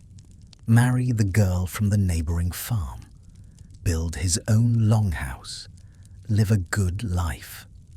But first, he has to survive winter. It's a January night. Harold wakes up. His bladder is full. He needs to go outside to the waste pit. He'd rather wait until morning, but he can't. So he gets up, moves through the dark longhouse toward the door. He doesn't see the iron poker lying on the floor near the fire. Someone used it earlier to adjust the burning logs, and then set it down and forgot about it. It's dark iron against dark earth, invisible. Harold's foot comes down on it. The poker round and smooth rolls under his weight. His ankle twists violently. He falls hard, his knee slamming into the stone edging of the fire pit. The pain is immediate and intense. His knee, his ankle, both screaming. He bites down on his cry, not wanting to wake the household, pulls himself up, limps outside, completes his business limps back to bed. His knee is bleeding, just a scrape, a few inches long, not deep, nothing serious, he tells himself. His ankle hurts, but he can still put weight on it. He'll be fine. Everything will be fine. In the morning, he wraps his ankle with cloth, tries to work through the pain. It's difficult. He's limping, can't move as quickly as usual, but he manages, does his chores, doesn't complain. Vikings don't complain about pain. The scrape on his knee scabs over, but it's right over the joint, and every time he bends his leg, the scab cracks open. It won't heal, can't heal. After a week, the area around it is red, puffy. After 2 weeks, it's hot to the touch and oozing pus. His mother makes a poultice, honey and crushed yarrow.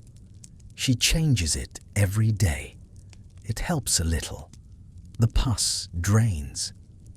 But the infection has already gotten deeper, into the joint itself. Before his injury, Harold had been carving. This is something I haven't told you yet, but it matters, because in the long winter nights, when there was little else to do, men carved. Women spun and wove, but men carved. It kept the hands busy, kept the mind occupied, kept you from thinking too much about the cold or the hunger or how slowly time passed.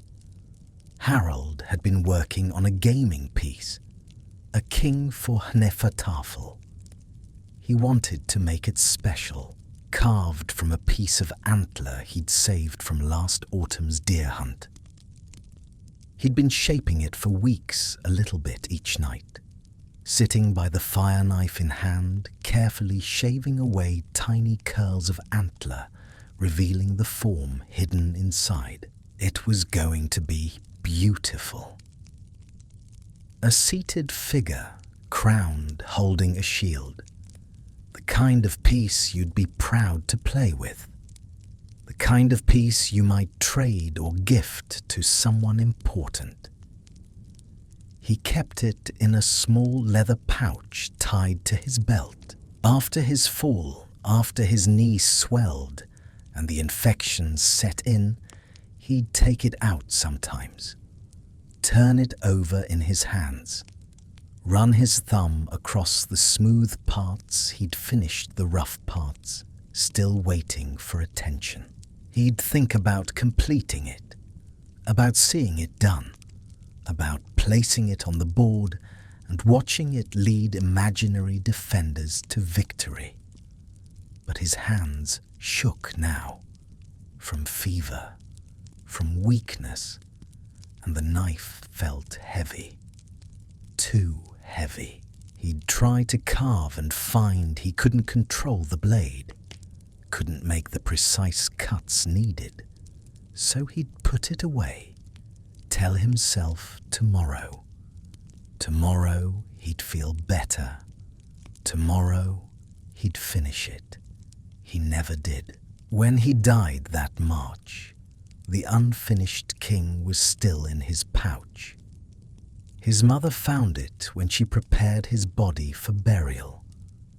She looked at it for a long time, at the partially shaped figure, at the promise of what it could have been. Then she placed it in his hands, folded his fingers around it, and sent him to whatever afterlife awaited with his final project still incomplete. Centuries later, an archaeologist would find that piece, would carefully extract it from the grave catalogue it photographed it, would marvel at the skill evident even in its unfinished state, would note in their report, gaming piece, antler unfinished found with skeletal remains of adolescent male, 16 to 18 years of age. But they wouldn't know about Harold, wouldn't know about the fall or the infection or the dreams of raiding and trading and building a life, wouldn't know that this piece represented hours of patient work in smoky firelight, represented hope and skill, and the simple human need to create something beautiful in the midst of survival. They just see an object, a piece of Viking Age material culture. Interesting, but anonymous. And that's the tragedy, isn't it? That all these individual stories, all these moments of hope and pain and small beauty, they all collapse into artifacts and skeletal remains and archaeological evidence. The humanity leaches out. The specific becomes general. The person becomes a statistic. But for a moment, let's remember, Harold carved. He dreamed. He planned a future that winter stole from him. And somewhere in a museum storage facility, his unfinished king still exists, still waits for hands that will never complete it. Harold's knee swells to twice its normal size. The pain is excruciating, constant. He can't sleep, can't work, can barely walk even with a crutch. His father looks at him with barely concealed frustration. His brothers make comments about him being lazy, being weak. Harold wants to explain, wants to defend himself, but what can he say? He tripped. He fell. He's useless now. By March, the infection has destroyed the joint. The cartilage is gone. The bones are grinding against each other. Harold's leg is twisted, locked in a permanent half-bent position. He'll never walk normally again, never run, never raid, never build that life he'd imagined. He survived the winter, but his future didn't. And he wasn't alone. Every longhouse had someone like him, someone who had a moment of bad luck, a trip, a fall, a broken bone, an infection. And suddenly, their life was different, limited, painful. The darkness in the longhouse was more than an inconvenience. It was a hazard, a daily, nightly threat. And in winter, when the days were short and the nights were long, and the fire was the only source of light, that threat was constant. You couldn't move safely, couldn't see well enough to avoid the 100 small dangers scattered across the floor. All you could do was move carefully, hope for luck, and pray that when you fell, if you fell, it wouldn't be the fall that ended everything. But for some people, it was. For some people, winter's greatest danger wasn't the cold outside or the smoke inside.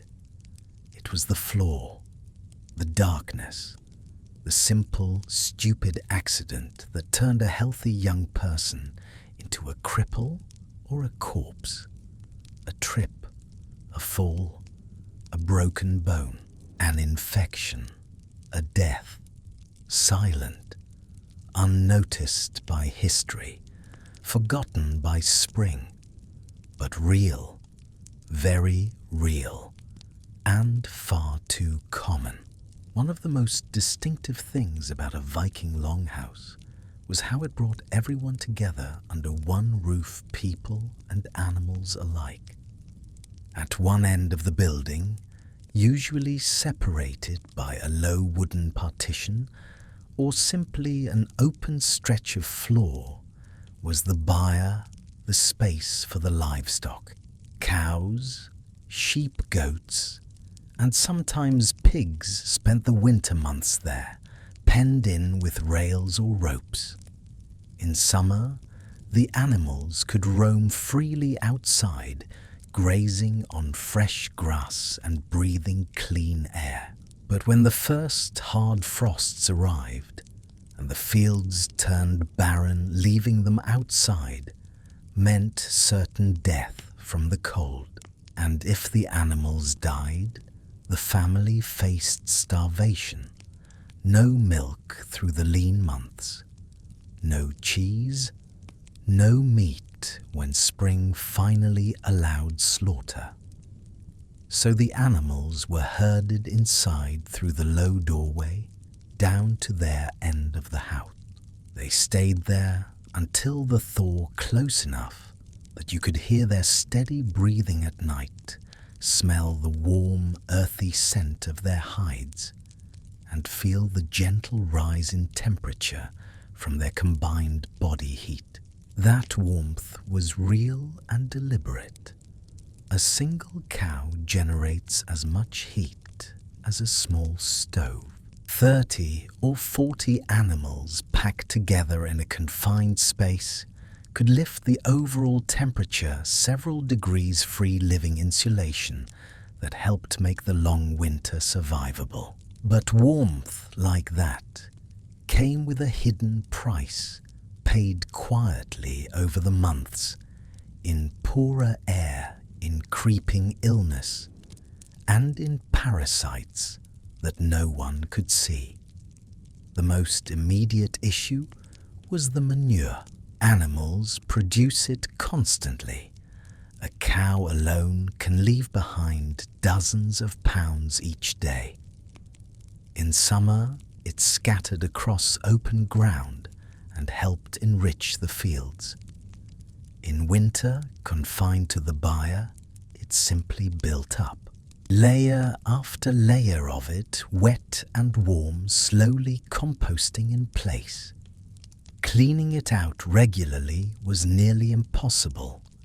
The ground outside was frozen solid, and carrying heavy loads through deep snow and bitter cold was exhausting and dangerous. So the pile grew, and as it rotted, it released gases, sharp ammonia, that stung the eyes and throat, methane traces of hydrogen sulfide.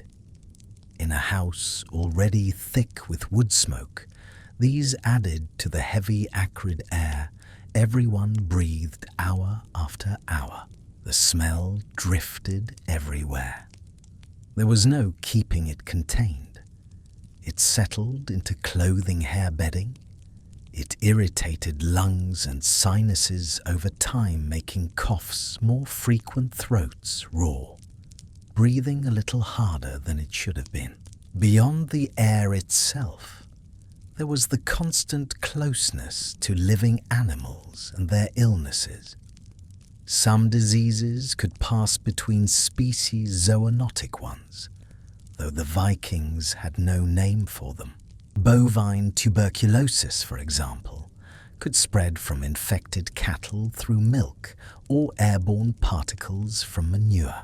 Once inside a person, it settled in the lungs or bones, a slow, wasting illness that left people coughing, weakening month by month until they faded away.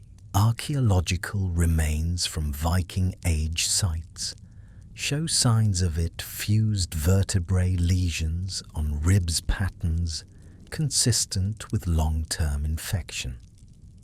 It wasn't rare, it was part of life in those shared spaces. Brucellosis was another risk, often from unpasteurized milk or close contact with infected animals. It brought recurring fevers, aching joints, deep fatigue symptoms that could linger for months, and in someone already worn down by winter, become the final burden the body couldn't carry. Then came the parasites, intestinal worms of various kinds, roundworms, whipworms, tapeworms, lived in the animals' guts and shed eggs in their feces.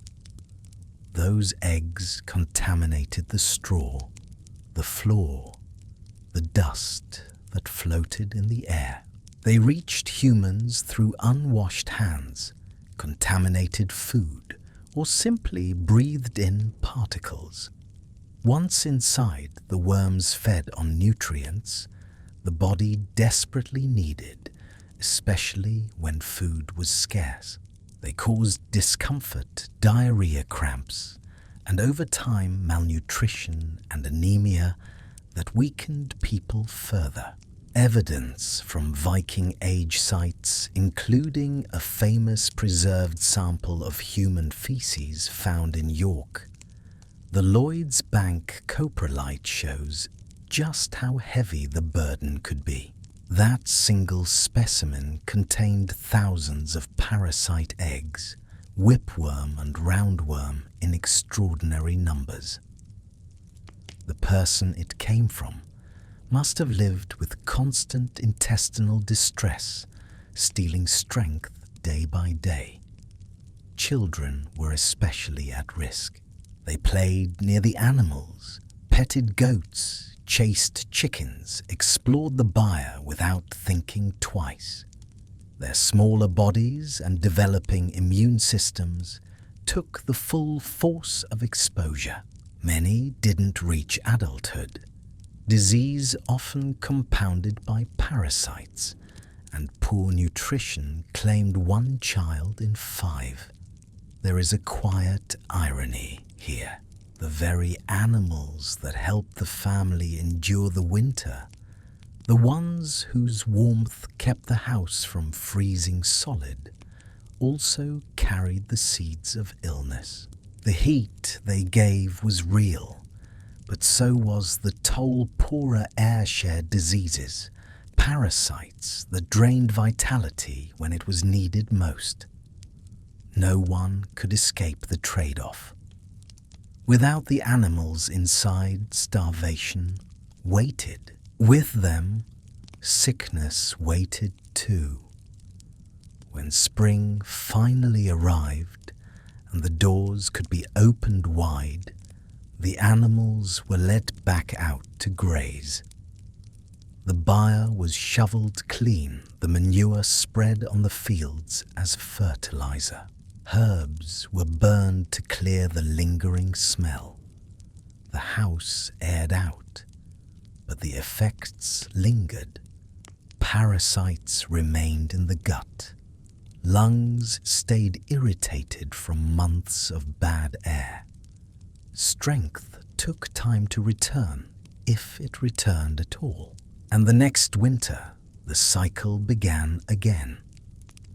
The goat's warmth was no lie. In one sense, it kept people from freezing. But it was a partial truth, a bargain struck in the dark months, when survival demanded compromise. Heat for health, closeness for quiet risk. Life extended, but never without cost. In the longhouse, through the long nights, families made that choice because there was no other. They shared the roof, the air, the warmth, and sometimes the consequences too. And in Eric and Astrid's house, just yards away from where Sigrid lay silent in her cold corner, the animals in the byre continued to breathe. continued to offer their warmth and continued to carry the dangers that no one could see. This is the part of the story that's hardest to tell, because it's not dramatic, it's not violent, there's no blood, no screaming, no moment of obvious crisis. This is about the breath that slows and then stops, about the sleep that deepens into something else, about the people who went to bed one night and simply didn't wake up. Let me set the scene for you one more time. It's late February, the worst of winter. The days are still short, though they're getting longer slowly, agonizingly slowly. The food stores are at their lowest. Everyone is thin. Everyone is tired. Everyone is just trying to make it to spring. The family gathers in the longhouse as the sun sets, which it does early around 4 in the afternoon. The fire is lit. It's been burning all day, but now Eric adds more wood, larger pieces, because the night will be long and cold. The smoke rises, swirls, settles into its usual haze near the ceiling. The family eats. A thin porridge tonight. There's not much left, barely enough to quiet the hunger, but it's warm, and that counts for something. The children eat first, then the adults, then the thralls. Everyone scrapes their bowls clean. After the meal, there's a brief period of activity. Astrid works at her loom by firelight, though her eyes ache and she has to squint to see the threads. Eric sharpens a knife. The children play a quiet game with carved wooden pieces. Sigrid and the other thralls clean the cooking pot, rinse the bowls. But soon the fire begins to die down.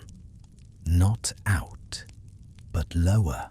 And with the dying light comes the signal that it's time to sleep. One by one, people move to their sleeping platforms, wrap themselves in furs, lie down. The fire crackles, embers shift. Someone coughs. Someone else murmurs a prayer to Thor, asking for protection through the night. And then quiet. Outside, the wind picks up. It howls around the corners of the longhouse, rattles the door, finds every tiny gap in the walls, and pushes through. The temperature outside is well below freezing. Maybe 10 degrees Fahrenheit, maybe colder.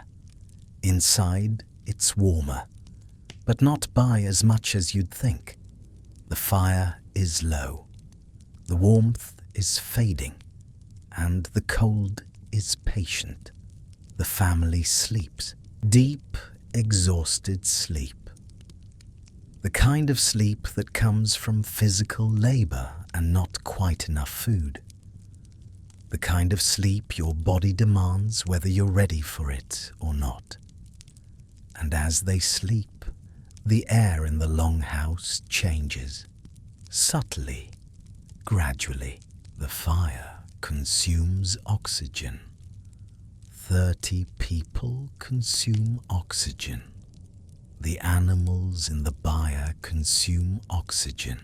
And because the house is sealed tight against the cold, because every gap has been plugged with moss and every door shut firm, there's no fresh air coming in to replace it.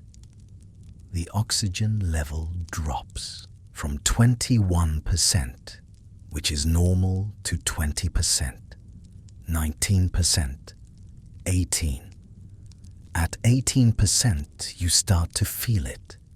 If you're awake, you feel short of breath, a little lightheaded. Your heart beats faster, trying to compensate. But if you're asleep, you don't notice. Your body just works harder, breathing faster, deeper, trying to get enough oxygen. And that works for a while, but the level keeps dropping. 17%, 16%. At the same time, the carbon dioxide level rises. Normally, it's 0.04%. But in a sealed room full of breathing bodies, it climbs. 1%, 2%, 3%. At 3% carbon dioxide, you'd definitely feel it if you were awake. You'd feel anxious, breathless. You'd want to open a window, get fresh air. But you're asleep, and your body, struggling now, just breathes faster, harder. And then there's the carbon monoxide from the fire, from the incomplete combustion of wood. It's odorless, tasteless, invisible, and it's been building up all night. Carbon monoxide binds to hemoglobin in your blood, binds more tightly than oxygen does. So even though you're breathing, even though your lungs are working, your blood isn't carrying enough oxygen to your brain, to your heart. You don't know this is happening. You can't know. All you know, if you know anything at all, is that you're tired. So tired. More tired than you've ever been. And sleep feels so good, so deep, so warm. You sink into it. Further, further. Your breathing slows. Your chest grows heavier, as if an unseen hand is gently resting on your eyelids, drawing you deeper into the dark. Each breath stretching a little longer, growing a little softer, until the boundary between sleep and silence becomes strangely thin. Your breathing slows. Not because you're relaxed, because your brain, starved of oxygen, is starting to shut down. The respiratory center, the part of your brain that tells your lungs to breathe, is faltering. Your heart rate slows. Your blood pressure drops. And still you sleep, deeper and deeper, into a place you won't come back from. By morning, the fire is out. The longhouse is freezing. Eric wakes first, as he always does. He sits up, shivers, wraps his cloak around himself. He notices the cold, curses under his breath, gets up to restart the fire. He doesn't notice at first that his youngest child, a girl of 4, hasn't moved. She's still lying under her furs, curled on her side, one small hand tucked under her cheek. She looks peaceful, like she's sleeping. He builds up the fire, adds kindling, blows on the embers until flames lick up. The warmth begins to spread. He turns to wake Astrid, and that's when he sees her face. Pale, too pale, and still. He shakes her. Astrid. No response. He shakes harder. Astrid. Nothing. Panic now. He pulls back the furs, touches her neck, her wrist searching for a pulse. Finds nothing. Her skin is cool. Not cold yet, but cool. She's been dead for hours. He looks around. The old woman Irsa, she's dead too. And the child. And one of the thralls. 4 people. 4 people who went to sleep and didn't wake up. And Eric doesn't understand. There's no sign of violence. No illness that he knew of. They just stopped. The survivors are shaken, frightened. They don't know what happened. They don't have the language or the knowledge to understand. They just know that winter took more of them. Again, like it always does. They'll bury the dead, eventually. When the ground thaws, for now, they wrap the bodies in whatever cloth they can spare and carry them outside to the storage shed where the cold will preserve them until spring. And life goes on. Because it has to. Because the living still need to eat, still need to stay warm, still need to survive. But the longhouse feels emptier now, quieter.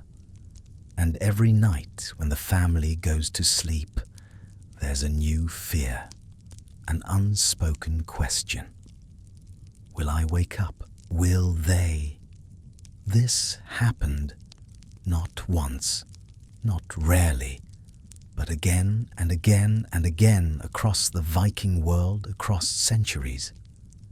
People died in their sleep, in their homes, surrounded by family with no clear cause.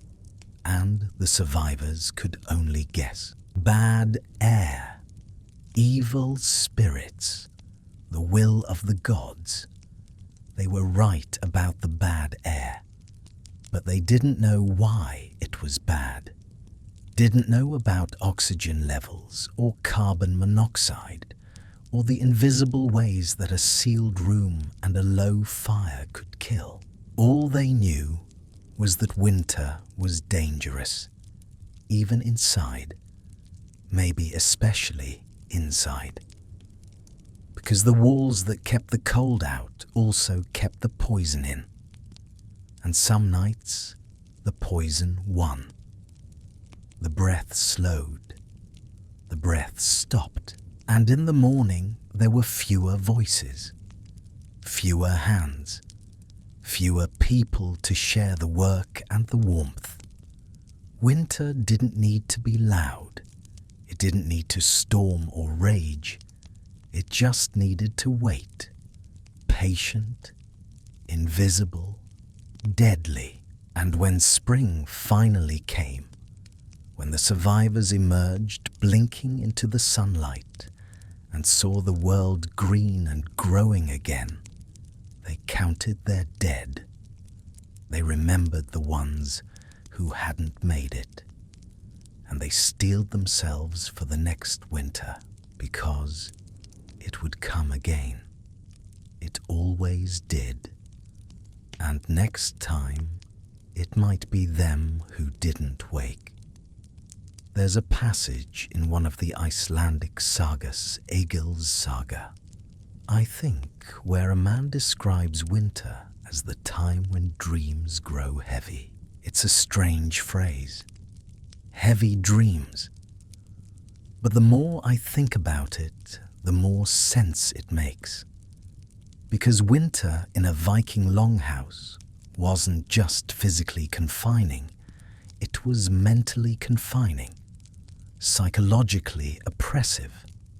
You were trapped, not just by the cold outside, but by the routine, the monotony, the endless stretch of dark days and darker nights with nothing to break them. Imagine it. You wake before dawn, though dawn is barely dawn, just a slight greying of the blackness outside. You eat a small meal, porridge, maybe some dried fish. You do your chores, feed the animals, haul water, mend tools, spin wool, weave, grind grain. The same tasks day after day in the dim light of the fire. By mid-afternoon, it's dark again. There's no artificial light except the fire. No candles, or at least very few, because tallow and wax are precious. So you sit in the semi-darkness and work by feel as much as by sight.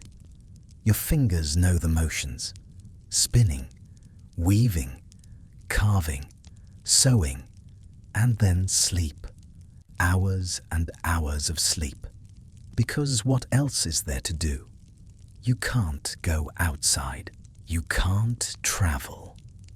You can't work the fields or sail the seas or do any of the things that make life feel alive. You can only sit in the smoky, dim, cold-edged warmth of the longhouse and wait for spring. So you sleep.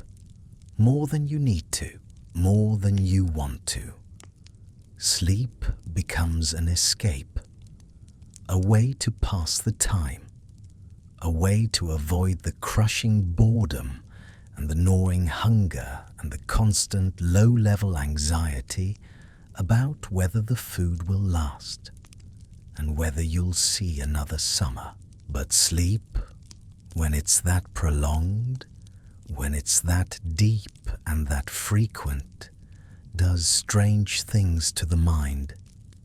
You start to dream more, vividly, intensely, and the dreams blend with waking in a way that's disorienting. You're not sure sometimes what's real and what's not. Did that conversation happen, or did you dream it? Did you see someone standing in the corner, or was that a shadow cast by the fire? The Vikings believed in the power of dreams. They believed that dreams could show you the future, that the dead could visit you in dreams, that gods and spirits could speak to you while you slept. And in winter, when the line between waking and sleeping blurred, when the darkness pressed in and the mind turned inward, those beliefs intensified. People saw things, heard things, felt presences that weren't there. Or maybe they were. Who's to say? In the long dark, in the smoke and the cold and the half-starved haze, reality itself became uncertain. There's a psychological term for this: hypnagogia, the state between waking and sleeping. It's when hallucinations are most common, when the brain, not quite awake, not quite asleep, produces images and sounds that feel real but aren't. And in a Viking longhouse, where people slept in shifts, where someone was always half awake tending the fire, or listening for wolves, or just lying there unable to sleep because their stomach hurt from hunger, hypnagogia was constant. You'd see shapes moving in the shadows, hear whispers in the wind, feel something brush against you in the dark. Your rational mind would say, it's nothing, just the fire, just the wind, just a dream. But your deeper mind, the part that believes in trolls and ghosts and the thin places between worlds, wouldn't be so sure. And this took a toll, a psychological toll, because constant low-level fear is exhausting. It wears you down. It makes you jumpy, irritable, paranoid. Add to that the social pressure. You're living in close quarters with the same people for months. No privacy, no escape. Every irritation, Every personality clash, every old grudge, it all festers, builds. And in the long dark, with nothing to distract you, those tensions can explode. The sagas talk about this. They call it winter weariness, a heaviness of spirit that settles over people as the season drags on. Some people become withdrawn, silent. They stop eating, stop speaking, just sit by the fire, staring into the flames, lost in their own thoughts. Others become agitated, quick to anger, prone to violence. There are stories of men who went mad in winter, who attacked their families, who walked out into the snow and never came back. Modern psychology would recognize this as depression, seasonal affective disorder. The lack of sunlight disrupts your circadian rhythms, lowers your serotonin levels, makes everything feel grey and hopeless. And if you're already dealing with hunger and cold and smoke, and the constant stress of survival, depression can be crippling. But the Vikings didn't have a word for depression. They had winter weariness, and the cure was to wait, to endure, to hold on until the sun returned. Some people couldn't.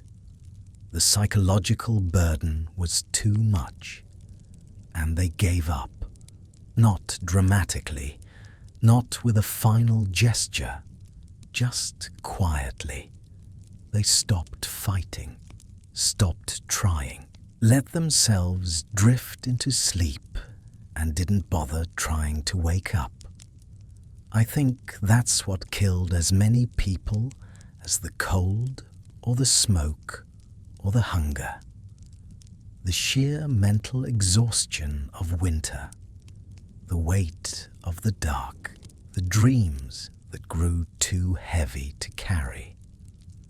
There's a particular kind of loneliness that comes from being surrounded by people, but feeling utterly isolated. And in a Viking longhouse, that loneliness was acute.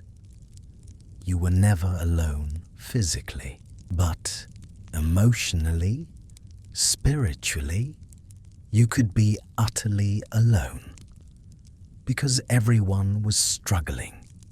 Everyone was hungry and cold and tired and scared. No one had the energy to reach out to comfort, to connect. You were all just trying to survive, each in your own private hell, pressed together by necessity, but divided by suffering. And the dreams didn't help. The dreams pulled you inward, made you retreat into your own mind. And in there, in the dark spaces of your psyche, things waited. Fears, regrets, ghosts. By the time spring came, if you made it to spring, you were changed. Thinner, yes. Weaker, yes. But also different inside. Something in you had been worn away by the long dark. Some spark of vitality had been dimmed.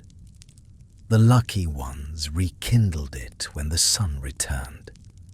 They stepped outside into the light and felt themselves come back to life, felt hope return, felt the world open up again. But some people never got that spark back. They survived the winter, but something in them had died. And they went through the next year like ghosts, present but not really there, waiting maybe for the next winter to finish what the last one started. The longhouse kept their bodies alive, fed them, warmed them, sheltered them. but it couldn't protect their minds, couldn't keep the darkness from seeping in, couldn't stop the dreams from growing heavy.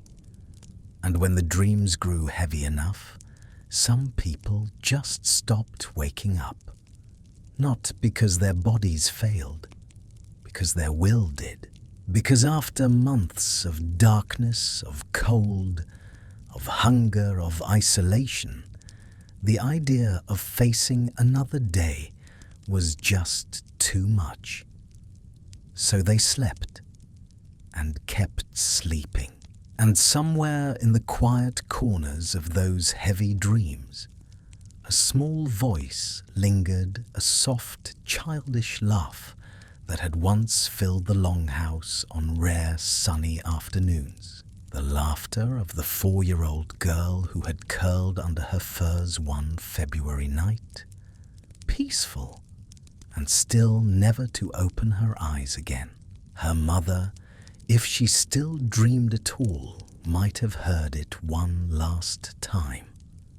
A faint echo fading into the smoke, carried away by the wind outside, and the family would find them in the morning still and cold, and they'd say it was the God's will, or old age, or sickness. But maybe it was just winter, just the long dark wearing them down, breath by breath, dream by dream, until there was nothing left. There's a cemetery in Norway. I won't tell you exactly where, because it's not important. What's important is what's in it. Rows and rows of small graves, unmarked, anonymous, the forgotten dead of a Viking age settlement. But even among those silent rows, there is something else worth remembering. Not every winter claimed everyone. Some people did step out into the spring light. They felt the weak sun on their faces, breathed air that no longer stung their lungs, watched new green push through the melting snow. They carried the weight of loss, children, parents, friends, but they also carried the quiet promise to endure one more season, to hold their families a little closer, to keep the fire burning just a bit brighter next time. Survival was never certain, but for some it was possible. And in that possibility lay the smallest, most fragile hope. Archaeologists excavated it years ago. They found bones, hundreds of them, adults, children, infants, and when they analyzed those bones, when they looked at the isotopes and the pathologies and the wear patterns, they found stories. Stories of malnutrition, of disease, of injuries that never healed, of lives that ended too soon. And most of those stories ended in winter. They could tell by the bone growth, by the Harris lines, the horizontal lines in long bones that mark periods when growth stopped because the body was under too much stress. And those lines clustered in patterns that corresponded to winter, to the lean months, to the time when food ran out and cold pressed in, and bodies, especially young bodies, just couldn't keep going. But here's what struck me most: the sheer number of them, the sheer scale of loss. Because for every adult buried in that cemetery, there were 2 or 3 children. For every person who made it past childhood, there were multiple siblings who didn't. And most of those deaths, winter, not all at once, not in some dramatic catastrophe, just one by one. A baby who stopped breathing in the night. A toddler who got sick and never recovered. A child who fell and broke a leg and developed an infection. An adolescent who coughed blood for months and finally gave up. They don't have names. The graves don't have markers. The sagas don't mention them. Because they weren't heroes. They weren't warriors. They weren't important. They were just people. Ordinary people. Living ordinary lives. And winter killed them. Quietly. Anonymously. Inevitably. I think about them sometimes. When I'm warm and comfortable. When I'm complaining about minor inconveniences. I think about those small graves. About the lives that ended before they really began. About the parents who buried child after child and kept going, because what else could they do? And I think about the fact that we've forgotten them, that their names are lost, that all we have are bones and best guesses, and the cold, hard evidence of suffering etched into those bones. But they lived. They were real. They had hopes and fears and dreams. They laughed and cried and loved and fought. They were human, just like us. And winter took them anyway. Not because they were weak, not because they did anything wrong, just because they were unlucky enough to be born in a time and place where survival was a daily battle and winter was a season of death. The longhouse couldn't save them. The furs couldn't save them. The fire couldn't save them. Nothing could save them.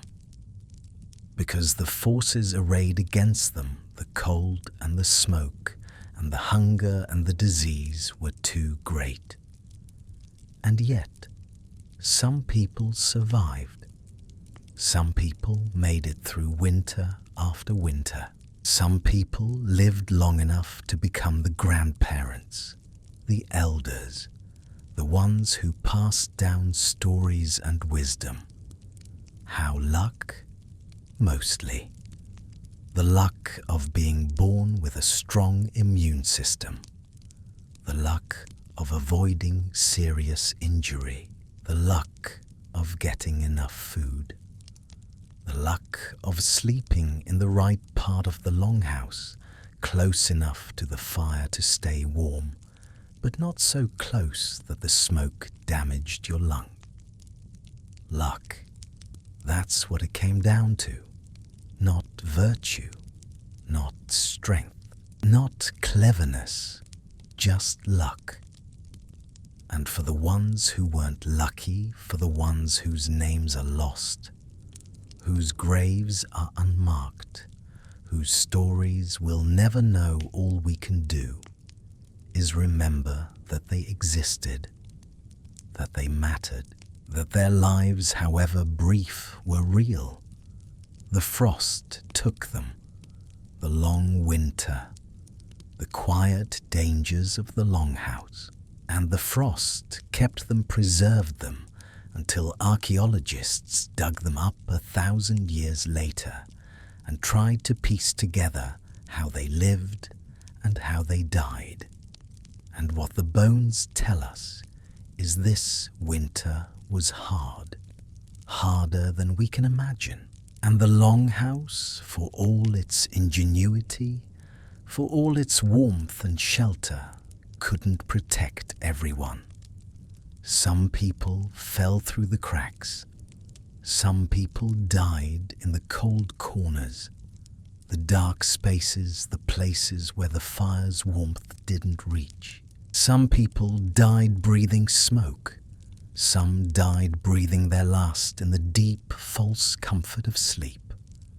And we'll never know all their names, never know their stories, never know exactly what they thought or felt or feared as the long dark closed in. But we know they were there. We know they struggled. We know they died. And in remembering them, even anonymously, even as a collective, we honor them because they were human and they deserved better than winter gave them.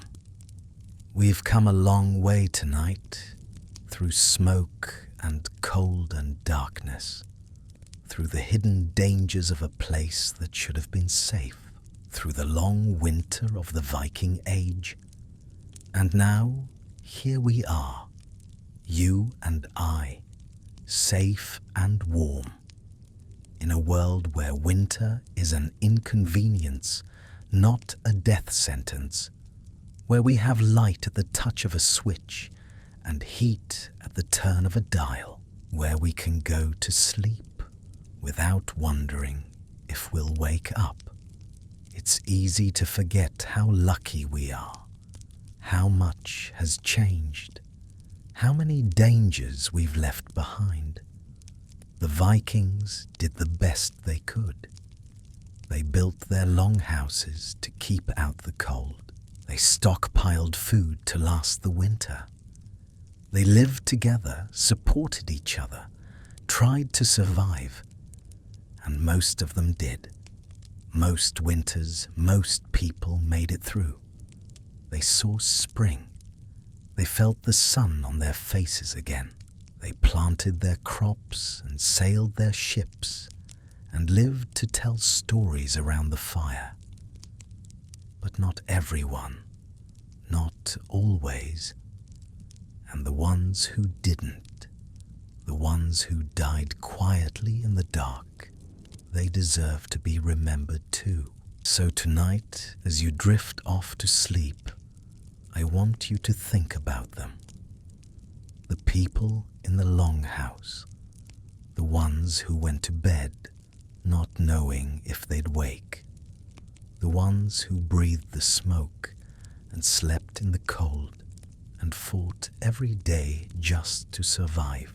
And be grateful, grateful for the warmth, for the safety, for the light, for all the things we take for granted. Winter doesn't hunt us anymore. The smoke doesn't poison us. The cold doesn't creep in while we sleep. We're safe, and that's a gift. A gift that the Vikings, for all their strength and courage, couldn't always give themselves. So sleep well tonight. Let your body relax. Let your mind quiet. Let the warmth surround you and know that you're safe here. Now, in this moment, the long dark is over. For you, for us, for this generation. But we remember the ones who didn't make it, the ones whose names are lost, the ones whose only monument is the bones beneath the frost. We remember them, and in remembering, we honor them. Good night, sleep well, and may your dreams be light.